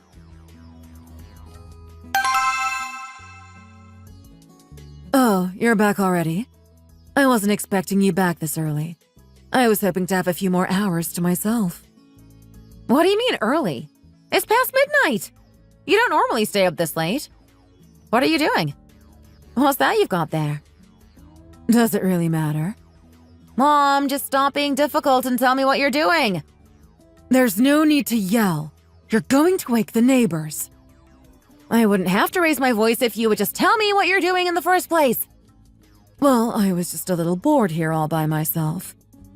You know that I hate it when you try and do extra work. I hate that you feel like you have to do these silly little odd jobs like package up candy and sew eyes onto dolls. But what am I supposed to do when I'm so bored on my own at home? No matter how bored you are, I don't like to see you feeling like you have to work. But I actually like doing these things. Why should I stop doing them just because you say so? It's all right for you. You have your great job and your great life and you get to go out every day. But what about me? I'm stuck at home all day by myself, and you won't let me work, so I have nothing to occupy my mind. Why can't I just do this one little thing and feel useful for once? I want to earn a little money for myself too, you know. I don't like to be completely dependent on you. What do you expect me to be doing all day at home by myself anyway? Just sitting on the couch watching TV? Waiting for you to come home? What kind of existence is that? I make more than enough money to provide for the both of us. There's no need for you to be trying to make extra money on the side. Do you think I feel comfortable living off my daughter's wage? I feel like such a freeloader and I really hate it. Well, I really hated seeing you work so hard just to provide for me when I was a teenager. I studied really hard so I could get a good job and earn enough money to help you live a comfortable life. And we can both live a comfortable life on my salary. Is that not good enough for you? Are you not listening to me at all? I told you that I don't feel comfortable leeching off my child's money. Mom, please. I earn this money for you, so stop being stubborn and allow yourself to use it. Anyway, are you getting married or not? You've been engaged forever, but there's no talk of the actual wedding yet. I just need him to speak to his family about it. Oh, stop it. I don't want to hear it. You've been going around to their house and having dinner with their family regularly for months now. Don't you think it's about time you pulled my skeleton out of the closet? Anyway, whatever. It's up to you how you handle things. I want to let you know that I've decided that I'm going to start working again, and there's nothing you can do to stop me. I'm going to apply for the next restaurant job I find. You know what? I'm actually quite glad that you keep going to Justin's family's house to have dinner all the time without me. It's so nice to eat dinner here in the house on my own and not have to listen to your constant nagging. Mom, you've gone and done it again, haven't you? What is it now? I keep telling you to get the nice eggs, but you've gone and bought yourself the cheap ones instead. Oh, I forgot to put those away earlier. I was hoping you wouldn't notice. It really isn't that much more expensive to get the higher quality eggs. We don't have to scrimp and save anymore, you know. If you keep doing this, I'm never going to move in with Justin and leave you to live by yourself. I can't trust you to look after yourself properly. Oh, so now you're policing what I eat as well. Well, you used to do the same when I was a kid. You would always make sure I ate the good quality eggs and you would save the cheap and nasty ones for yourself. Well, now we can afford for both of us to be eating the good quality eggs. So I don't understand why you keep acting as if we're still poor. Just because we have a little more money now doesn't mean we should be using it frivolously. And besides, this is your money. And as I told you before, I don't feel comfortable spending it. Mom, it's just eggs. Spend $1.50 more and you can get the nice ones. I really don't get what the big deal is about this. Are Justin's family so well-to-do that they would turn their noses up at people who eat cheap eggs? Is that why you're suddenly getting unreasonably angry about this? Has spending too much time at their house made you think that you're too good for your humble roots? Mom, this isn't about Justin's family. This is about you and your stubbornness. I don't get why you felt the need to bring them into this. Well, if they knew how you acted at home with me, they for sure wouldn't want you as a daughter-in-law anymore. I'm sure you're like a completely different person when you're with them, aren't you? Mom, stop going off topic and promise me that you'll make sure that you eat well and you won't just eat anything because it's cheap. I work really hard to earn as much as I can to make sure that you can afford to eat the nicest, healthiest food around. But I feel like you don't appreciate that at all. I've been taking every opportunity I could possibly get to do overtime, and I've been staying up all night in order to come up with good ideas so that my bosses will trust me with more projects. Why are you so irritable today, eh? Did your in-laws say something to you at dinner to make you act like this? Or are you just frustrated that I'm not them? She has a point. I spent the whole evening being as nice as I possibly could to Justin's family, and now I'm being awful towards my own mom. Mom. What is it now? Justin's parents said they want us to all have dinner together so that they can get to know you before the wedding. They want to know when you're free. Oh, really? They said that, did they? Did I or did I not just tell you that they said that? You're so annoying, Mom! First the eggs and now asking pointless questions? And there I was, thinking that we could maybe go 5 minutes without bringing up the eggs. Why do you have to be like this all the time? I really wish I had a daughter who didn't make a fuss about all these little things and just let me do what I wanted. I don't know what I did to deserve a daughter like you who picks up on everything and won't stop nagging. I just want a nice, sweet, docile daughter who doesn't make her mother feel guilty for doing things she wants to do. Well, when I move in with Justin, you can go and find yourself a new daughter who's just like that then. I'm sure you'll be much happier without a terrible daughter like me. I guess she really is going to move out then. So do you think that Justin's parents aren't going to have anything to say about my limp? If I thought they were going to say anything bad about it, we wouldn't be having this dinner, would we? Oh, really? Would you break off the engagement with Justin if they objected to me? Why? Are you afraid that I wouldn't? If they were the kind of people who would judge you for your disability, I would never have gotten involved with them in the first place.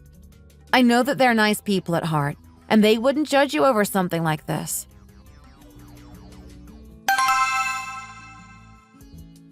Who's there at this hour? Who do you think it is? It's me, your daughter, who lives here. Why are you getting back so late? What do you mean? It's late! I'm wondering why you didn't come home earlier. Mom, give me a break. It's only 9 p.m.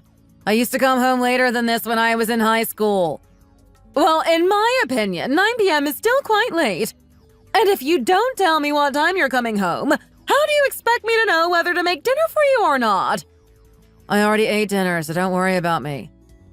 You seem different today. Like you're tired and listless and you've lost all your energy.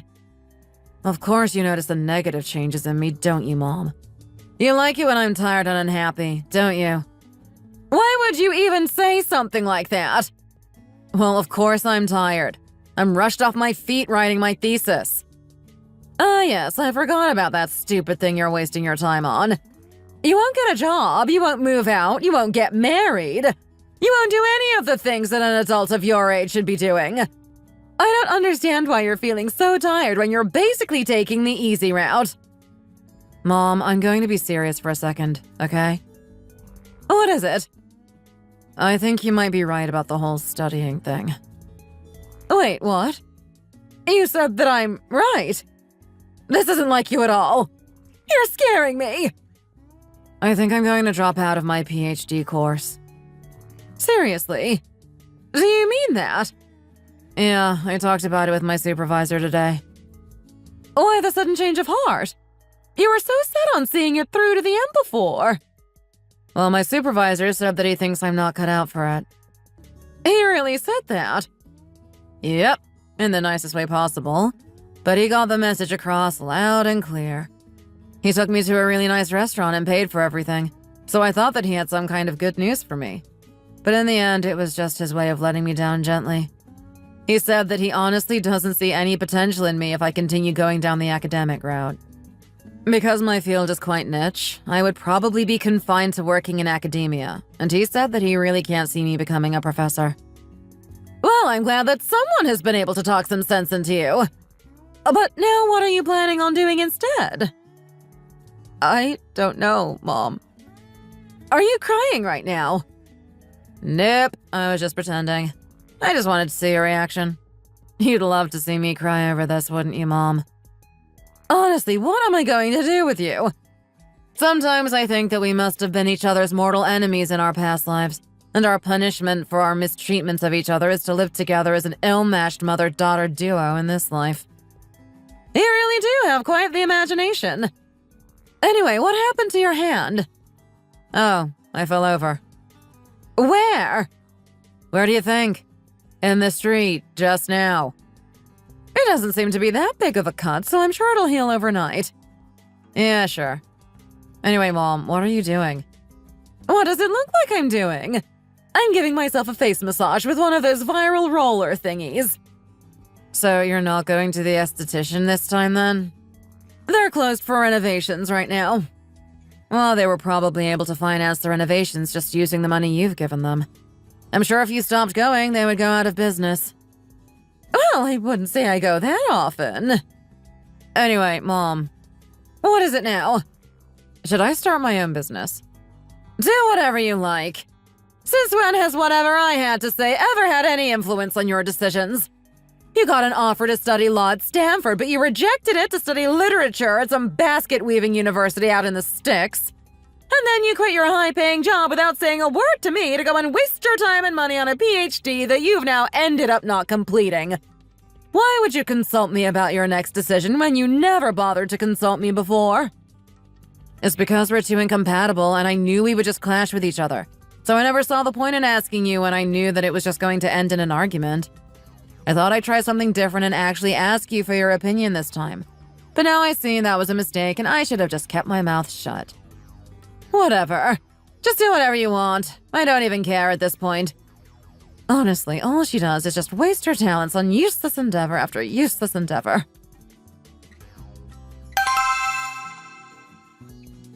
I'll be honest, I'm a little surprised that you asked to meet up with me, Vanessa. What's so weird about me wanting to have a coffee with my brother's fiancé? I'm just wondering what it is that you wanted to talk to me about. I think this is actually the first time the two of us have ever met up without someone else being there. You said it was something important, right? This cafe is a little crowded. Would you like to go somewhere else? Why would I want to go somewhere else? So we can talk about whatever it is somewhere quieter to give you some more privacy? What are you talking about? Are we spies or something? We're not talking about highly classified state secrets here. This cafe is fine, don't worry. Okay, if you're sure. There's something I wanted to discuss with you. Go ahead. So I'm thinking of opening up a bakery, but not just any bakery. A high-end place that only uses organically sourced ingredients. I was also thinking of making a recipe book and selling that as well. I can't cook, but I can bake, so I figured that I would put that skill to good use. Wait, what are you talking about all of a sudden? What about your studies? Oh, I dropped out. Oh, okay. It was getting way too expensive for what it was worth, and I was starting to feel like I wasn't cut out for it after all. Ah, I see. To be honest, I've known that this wasn't the right thing for me for around a year now, but I'm stubborn and I wanted to see it through to the end. Ah, okay, I understand. I noticed when you were commenting on my brownies the other day that you were scarily on point when noticing what was wrong with them. Looking back, I did definitely put too much flour in and didn't think to add more egg and milk when I saw that the mixture was looking a little clumpy. I think you have a really good chance at making it big. I'm sure you must have thought about this really carefully already as well. I have. But it isn't easy to make a name for yourself in the catering business, you know? Competition is fierce and consumers are picky. You'll need to have some kind of gimmick to make yourself stand out from the crowd. I'm planning on making sure we have lots of gluten-free and vegan options as well, so that we can widen our target audience. I feel confident that this venture is going to go well. I know you'll also be really good with presentation, So I think that people will be flocking to your store just for the aesthetic anyway. Yes, I know I am. She really is confident, eh? Hopefully that means she can pull it off. I'm also thinking of starting up a delivery service. People always like to give each other baked goods as gifts, don't they? So why not make it easier for them? We can even charge extra to write personalized notes and things like that. We can even include little fake flowers or something like that for an extra little flourish. I have some designs for the packaging thought out in my head already. I was also thinking that we could deliver the leftover food that doesn't sell to homeless shelters, so that it doesn't go to waste and will help out a good cause. If that goes well, I was also thinking of starting a program where we go and give healthy baked treats to people in old folks' homes. So, what do you think? Are these all good ideas? Well, Vanessa, you've really surprised me. Of course, I'm going to need to hire some people who know what they're doing to help me with marketing and things like that. But I'm feeling confident that I have everything in place to get started pretty soon. If you have a comprehensive business plan written down somewhere, I would love to see it. I can give you some feedback if you like. I thought you might ask me that. I do have one. I printed it out and brought it with me. Oh, wow. You really have covered all the bases. Anyway, that's pretty much everything I wanted to talk to you about, so I'll get going now. Sorry to ask you to come out on the weekend when you probably just wanted to rest after a busy week at work. Oh, no, don't apologize. I'm really happy that you wanted to share your vision with me. Oh, and before you go, make sure you take this. What's this? It's your birthday gift. Did you think I'd asked you to have coffee with me to try and get you to give me my birthday gift? I know you're normally not a huge fan of gifts, but I still felt that I wanted to get you something. Since you're going to Hawaii for your birthday this year, I won't get a chance to see you on the day, so I thought I would give it to you now. Thank you so much. Huh? Oh, what did you say? Is this really the same Vanessa? She seems like a totally different person today. Did you not hear me say thank you the first time? Do you want me to say it again? Oh, no, it's fine. Sorry. So the gift is a perfume. I hope you like it. Do you think I lost my sense of smell? Excuse me? It's obvious that this is perfume. You can smell it through the gift wrap. Yes, of course. Oh, by the way, are you coming to the dinner next weekend for both of our families to get to know each other better? Why do you ask? Would you rather I didn't come? Oh, no, of course not. I'd really love for you to be there. It's just I wanted to ask whether Justin had mentioned about my mom. Yeah, he did. And? Oh, it's just... Your mom's personal business is no business of mine or anyone else's, is it? I'm sure she wouldn't appreciate us talking about her like this now, would she? Oh, no, I suppose not. Are you upset with me for not saying anything before? Why would I be? Something like that isn't going to change how we feel towards your mom. If she's a nice person and we get along, that's all that matters. I just thought... I don't like people who waste their time talking about things that are irrelevant to anything. And I dislike people who get upset and emotional about things even more. I see.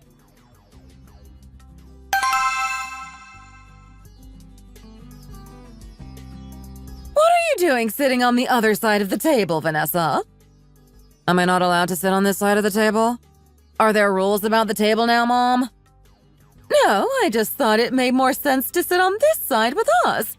But if you prefer to sit there, I won't tell you to move. I just thought it might make poor Melissa feel a little uncomfortable. Oh, no, it's fine. Well, if you're sure. This daughter of ours kind of just does whatever she wants, so I apologize in advance if she says anything out of turn. A 4 versus 2 seating arrangement might have been a little awkward, so I'm actually really grateful to Vanessa for coming over to our side and evening things out. The atmosphere in this place is pretty nice. Don't you agree, Melissa? Oh, yes. It's lovely. Very chic. By the way, I was so surprised to hear that Rachel's grandfather was a really famous professor in the field of literature. Vanessa frequently cited his works in her research, you know. She spent a significant part of her life studying literature. Ah, yes. You must be talking about my late father-in-law. Rachel never said anything about him to us before, and we actually only found out a couple of days ago. Well, I suppose she felt like there wasn't really any need to bring it up if it wasn't relevant. Well, it really is an honor to be associated with the family of such a great professor. Even I know who he is, and I know nothing about literature. Oh, honestly, it really isn't a big deal. We're just a humble family of merchants. We run a clothing store in the indoor market downtown and have done for generations. Yes. Rachel did mention that before. We've never really cared about titles or status. All that matters is how a person is on the inside at the end of the day. There's no point in being greedy when you just have everything you need to live a happy and comfortable life. Don't you agree? Even so, it is still an honor to know that our son is going to be marrying into the family of such an esteemed professor. Oh, well, we have nothing really going for us other than my late father-in-law's legacy. Oh, don't say that. Your daughter has clearly inherited his smarts. Oh, well, she does okay for herself, I suppose. There's no need to be so modest. You can go ahead and brag about her in front of us if you like. She's a really bright girl and a delight to have around. Oh, thank you so much for saying that. We think she's an excellent influence on our son, and we can't wait to officially have her as part of the family. Even if she wasn't related to a famous academic, we would still feel honored to have her as a daughter-in-law. Thank you very much for all your kind words. You must be heartbroken at the thought of your lovely daughter moving out to live with our Justin. I know I would be hard-pressed to let her go if I were you. Whereas I couldn't pay anyone to take this daughter of mine off my hands. Honestly, she's such an embarrassment to the family. 35 years old and 2.5 university degrees, and she's got absolutely nothing to show for herself. I'd be too embarrassed to marry her off to somebody at this stage. What will they say when they see what she's really like? I couldn't deal with the humiliation of her in-laws deciding they don't want her and sending her back to me, because that's definitely what would happen if any man was stupid enough to get serious with her. Mom, why would you say something like that at the dinner table? Yeah, Mom, what are you talking about me for? This dinner is supposed to be about Justin and Rachel and being excited for the future. She's almost 40 now anyway, so I don't think anyone is going to want her now if she's this far past her use-by date. Mom, just be quiet and eat your dinner, okay? Nobody wants to hear it.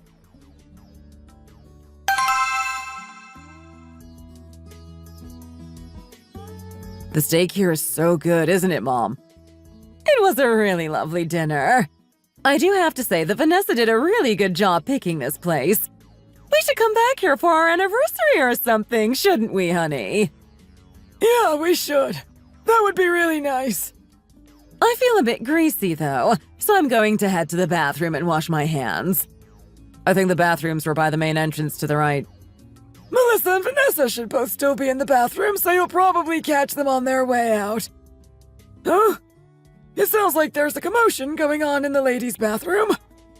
I think I can hear Vanessa raising her voice. I'll go and see what's going on. Oh, I bet Vanessa is causing a scene and picking a fight with someone again. Let's go and stop her before she embarrasses herself in front of your mom, Rachel. I'll go with you. You can't come with us to the ladies' bathroom, silly, but thank you.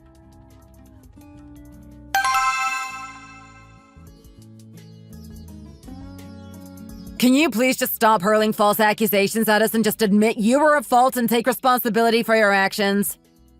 Why should I when I haven't done anything wrong? Do you know how expensive this fur coat was? We're the ones who haven't done anything wrong. You're the one at fault in this situation. What did you just say? Really, Vanessa, it's fine. Let's just go. No, it is not fine at all. I will not stand by and watch you get treated like this. Why don't you sit down on that chair there so you're more comfortable, Melissa? See? This is a luxury bathroom in a high-end restaurant. They even have tables and chairs. Why couldn't you just leave your precious coat on top of the table, which is sturdy enough to hold it? I understand that you're very angry. We will make sure to get this mess cleaned up as soon as possible. You two certainly don't look like the sort of people who would wear designer clothes and frequent restaurants like this. So I suppose you don't know how much a coat like this is worth. I couldn't care less about how much your coat is worth, quite frankly. This whole thing is clearly your fault. How's it my fault that your friend here broke the soap dispenser and got soap all over my designer fur coat worth $15,000? I bet you don't own anything that's worth $15,000, do you? I can tell by the way you keep bragging about the price that you're not as rich as you're pretending to be. Did you save up for years to afford that coat to have as your wearable bragging right? That's really sad, you know.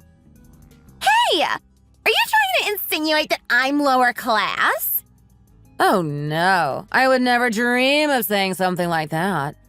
But I am saying that you need to acknowledge the fact that your coat was far too heavy to be hung on the hook on the wall. So it fell on top of the soap dispenser, and the soap dispenser fell under its weight and broke open, spilling liquid soap all over the floor and consequently on your precious coat.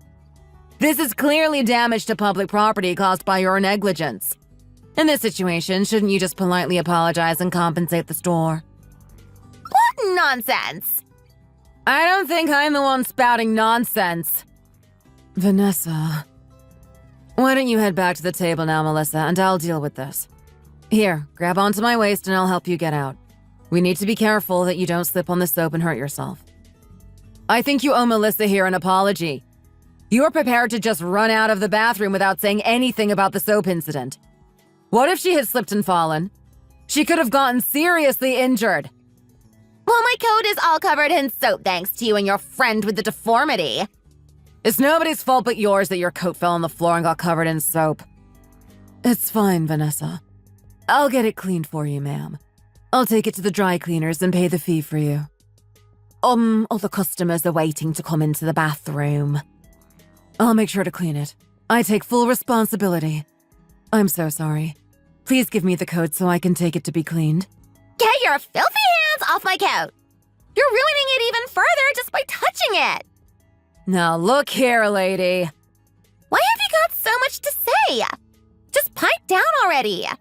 People like you shouldn't be showing your faces in places like this. It's disgraceful.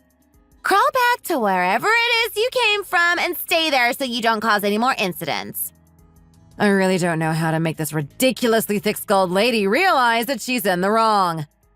It's you who needs to realize that you're in the wrong. Are you disabled as well? Is that why you can't seem to understand anything I'm saying? Birds of a feather flock together, I suppose. How dare you? Well, your disabled friend here should have understood not to walk on the floor when it's slippery. Is there something wrong with her brain as well as her legs? And besides, is she not the one who broke the soap dispenser in the first place, ruining my coat and making the floor all slippery? Vanessa? What's going on in here? Mom, are you okay? Oh, the whole dinner is ruined now. I was stupid to think that things were going to work out for me. I've obviously inherited my dad's bad luck. I have my checkbook here. So if you don't mind accepting this as a form of payment for your laundry fee. How pathetic. Who goes around carrying a checkbook these days? Excuse me? I don't think you have the right to be rude to her when she's actually offering to help you out when she really doesn't need to. I understand that you're upset about your coat, but that's no excuse to stop behaving like a decent human being. Any normal person would ask if the person with an obvious physical disability is okay in a situation where they could have gotten hurt, not hurl abuse at them like you're doing. Well, my fur coat. Honestly, you'd think nobody had ever worn a fur coat before. I'm getting bored hearing you talk about it. My fur coat is ruined thanks to you. What more do you want? She apologized and said she would pay to get it cleaned even though she didn't actually do anything wrong. If your fur coat is that precious to you, then you should act like it, and don't leave it carelessly in places where it's going to fall down. This is such a joke. Who do you think you are to go around talking to me like this? You're clearly wearing cheap clothes that couldn't even hold a candle to my fur coat. Do you not feel embarrassed coming to a restaurant like this dressed like that? You're making the place look cheap. Why don't you go and get a $5 burger or something instead? Huh?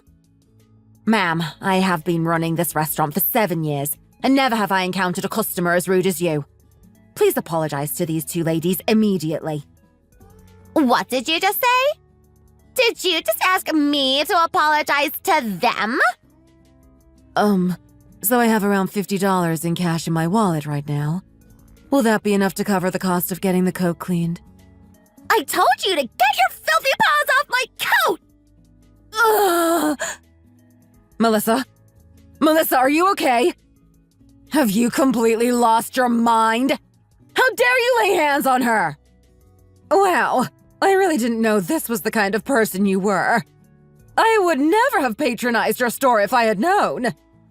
Oh, you're the lady who always comes in for the skin treatments. I've been filming you for quite a while now, you know. That's a violation of privacy. I've been sending customers your way for the last 4 years, and I even introduced you to some potential business partners. I can't believe that I was helping out somebody with such questionable morals all this time. I'm never getting any treatments from you ever again. That's for sure. I should definitely stick with the spa in the 5-star hotel from now on. No, wait. I can explain. I really don't think you can talk yourself out of this one when I just captured evidence of your appalling behavior on camera. Melissa, are you okay? Are you hurt? Wait, do you know this person? Yes, she is my son's future mother-in-law. Do you have some kind of problem with her? Oh, I just remembered that I have something really important to do, so I better get going now. Where do you think you're going, lady? Are you talking to me?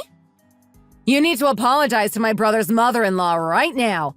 Not only did you try and blame her for breaking the soap dispenser when it was clearly your fault, but you actually physically pushed her over. That's basically assault, and she could press charges if she wanted to. Someone who struggles with mobility is now hurt because of you. Do you think I, or any decent human being who happened to witness something like this, would just happily let this slide? I think she should be entitled to compensation as well. And you should be the one paying every last penny. Oh, don't worry, Vanessa. I'm pretty sure I can make her pay for what she's done tenfold. What do you mean by that?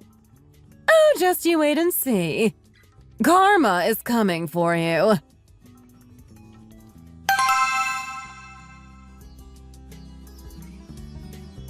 I'm really disappointed with how this incident was dealt with, you know. I've been coming here for years, and it's always been considered the go-to place for special occasions, both by myself and by all my classmates. Even the dean of my university is a regular here. I thought this would be the best place to choose for our family dinner tonight, but I guess I was wrong. I'm so sorry for everything that happened tonight, ma'am. I really can't apologize enough. Rather than apologizing to me, you should apologize to my brother's mother-in-law. You're right. I'm sorry, ma'am. I'm directing my apology to the wrong person. I wanted to personally escort her to the hospital immediately, but she insists that she's fine.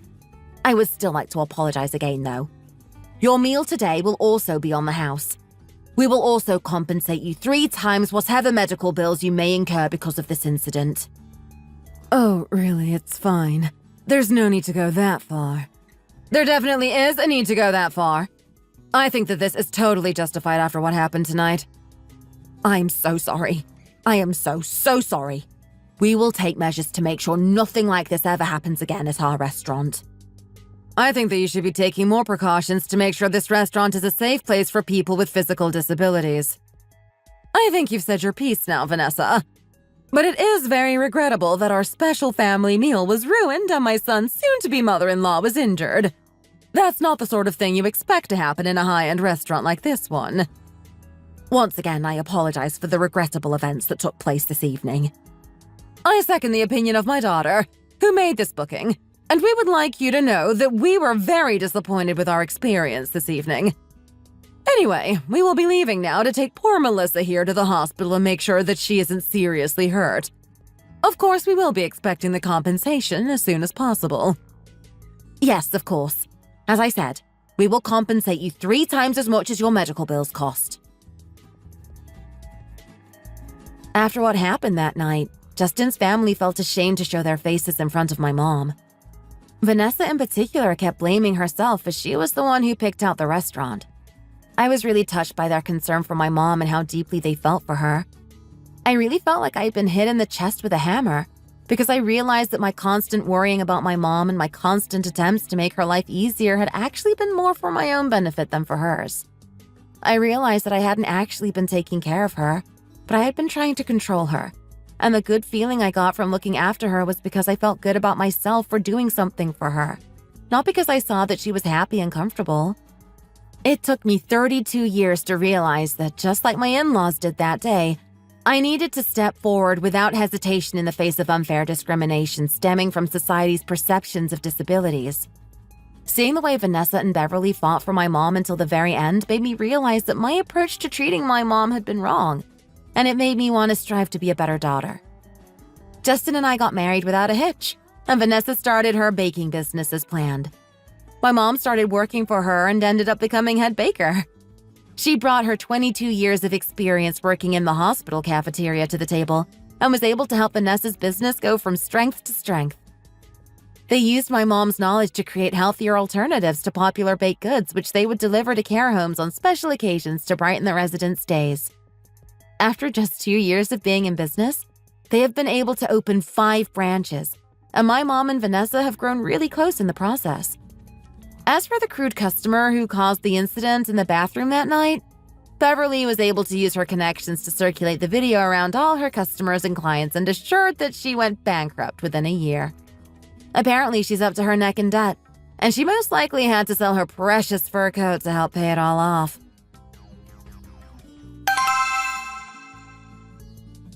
Mom, can I ask you something that may be a personal question?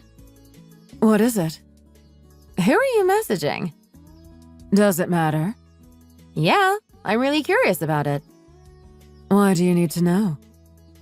It's just that I came over to see you, especially because it's your day off, but you've spent the last 5 minutes glued to your phone. Are you dating someone by any chance? You would tell me if it was serious, wouldn't you? Of course not. Don't be silly. Dating someone at my age. How ridiculous. Then who is it? If you haven't gotten yourself a boyfriend, then who is it that is making you grin ear to ear whenever you get a new message from them? Do you really want to know that bad? Yes. Yes, I do. The curiosity is actually killing me. Fine. It's Vanessa. Vanessa? Seriously? Well, that was unexpected. Mom, I haven't seen you in over 2 weeks, and you're really going to ignore me for 5 minutes straight to message the person you spend all day with at work? Yes. Do you have a problem with that? What do you even talk about with her outside of work? Or are you talking about work on your day off? We're just talking about a series we're both watching. I missed it yesterday, so I was asking her what happened. Why would you ask her about that? It's 2024. We have the internet now. Just watch it on catch-up. Honestly, you and Vanessa are like a pair of little girls when you get together. Stop talking to me. You're ruining the flow of the conversation with Vanessa. Seriously? I think you two are getting a little too obsessed with each other. It's like you two are mother and daughter, and there's no room for me to squeeze in between you. You can just talk to her at work tomorrow. You won't see me tomorrow, so can't you just talk to me for at least 5 minutes whilst I'm here?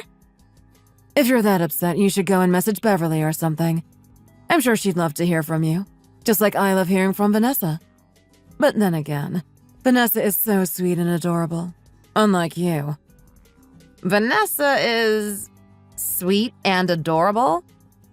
Are we talking about the same person here? Yeah, she's such a fun and bubbly person. I just love being around her. She has this infectious energy. She does?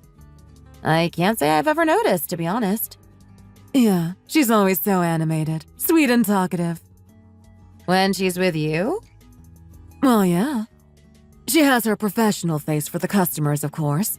She really brightens up the workplace, and she's a dream to work with. She's just so cute and lovely. Vanessa. Cute? Yeah.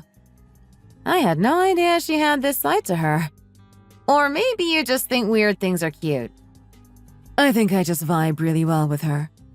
I did say, didn't I, that I wished I had a daughter who wouldn't fuss over me and just let me do what I wanted to do. She doesn't worry about me excessively, and she just lets me do my own thing. Her personality is also exactly like mine. She doesn't pick at every little thing I do like you do, and she's the soft-tempered, sweet daughter I always wanted. I feel as if God has smiled upon me through sending her to me to be a comfort as I get older. I'm reeling that you're still actually talking about Vanessa. Everything you're saying is the complete opposite to the Vanessa I know. Well, if you don't believe me, you'll have to come and see how she is at work. Mom, please just put your phone down and talk to me. What's the point in talking to you? We just end up fighting all the time. Ouch. Oh, I completely forgot. I was baking a pie for her in the oven. I hope it's not burned. It's a new recipe I wanted to try out at work, but I thought I'd bake it at home and run it through her first. Wait, so that pie isn't for me? I got so excited when I caught a whiff of fresh pastry when I came through the door. Of course not. You need to go on a diet anyway. It's for work purposes, so you better not try and eat any, okay? Even if you said it was tasty, I wouldn't believe you. Vanessa has a much more refined palate, so everything I make needs to go through her first. Okay, then.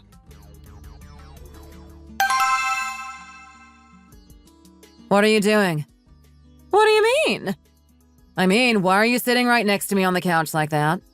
The armchair over there is empty, so why don't you go and sit there? You know I don't like having people sit too close to me. What's so wrong about a mother sitting next to her daughter on the couch? You're not normally like this. Why are you being so weird? Vanessa, darling. What is it? I've always thought you were the ideal daughter, you know. You've always studied so hard and you've always listened to everything I say. You have? Thanks, I guess? Those feelings have never really changed, and I'm sorry if I don't express my motherly love for you very often. I feel like there's a but coming. No, I just wanted to tell you how I really feel. You never know. I could suddenly drop dead tomorrow and you would never have known that I felt that way if I hadn't told you today. Are you planning on dying soon, Mom? When? Are you seriously asking that? I don't know why you're acting like I said something weird when you're the one who came and sat next to me and started talking about dying. What do you want me to say? Oh, Mom, please don't die. And start crying hysterically and cling to you like a baby koala? Oh, whatever. It looks like you cut your finger earlier when you were peeling that apple. Are you okay? Yeah, I'm fine. It was nothing. Do you know what? What? Every time you hurt yourself and bleed, my heart bleeds with you. Even if it's just a paper cut. That's how deep my motherly love for you goes. What on earth are you talking about? Vanessa. Yes, Mom? Who are you messaging right now? Why do you want to know? Well, just because you've been messaging them constantly for the past 10 minutes or so. It's Melissa. Melissa? What do you two even talk about when you see each other all day at work? Just stuff. Well, this stings a little. She never wants to message me. I really don't see why you need to be talking to her constantly on your day off as well. Like I said, we just have stuff to talk about. But I want to know exactly what it is you're talking about. Ugh, Mom, you're so annoying. Hey, where were you going? I'm trying to have a serious conversation with Melissa and you keep interrupting me. I'm going to go and finish talking to her in my room. Ouch, way to hurt my pride. Hey, Rachel! I found a new aesthetics clinic I'm dying to try out. Apparently all the top celebrities have been going there. I heard Scarlett Johansson is a regular. All these top actresses have such amazing skin because they've been going to this place. But I suppose I can't ask you to come with me to check it out because you're visiting your mom today. Oh? What's that? You're on your way over right now. In that case, I better put something nice on and get ready to go out. There's no need to come here first. We can meet at the clinic. I'll send you the address over now. I have the best daughter-in-law in the world. I don't need that useless daughter of mine. Heaven has sent me a better daughter who actually understands me and doesn't want to bite my head off all the time. Thank you for watching. Don't forget to like and subscribe.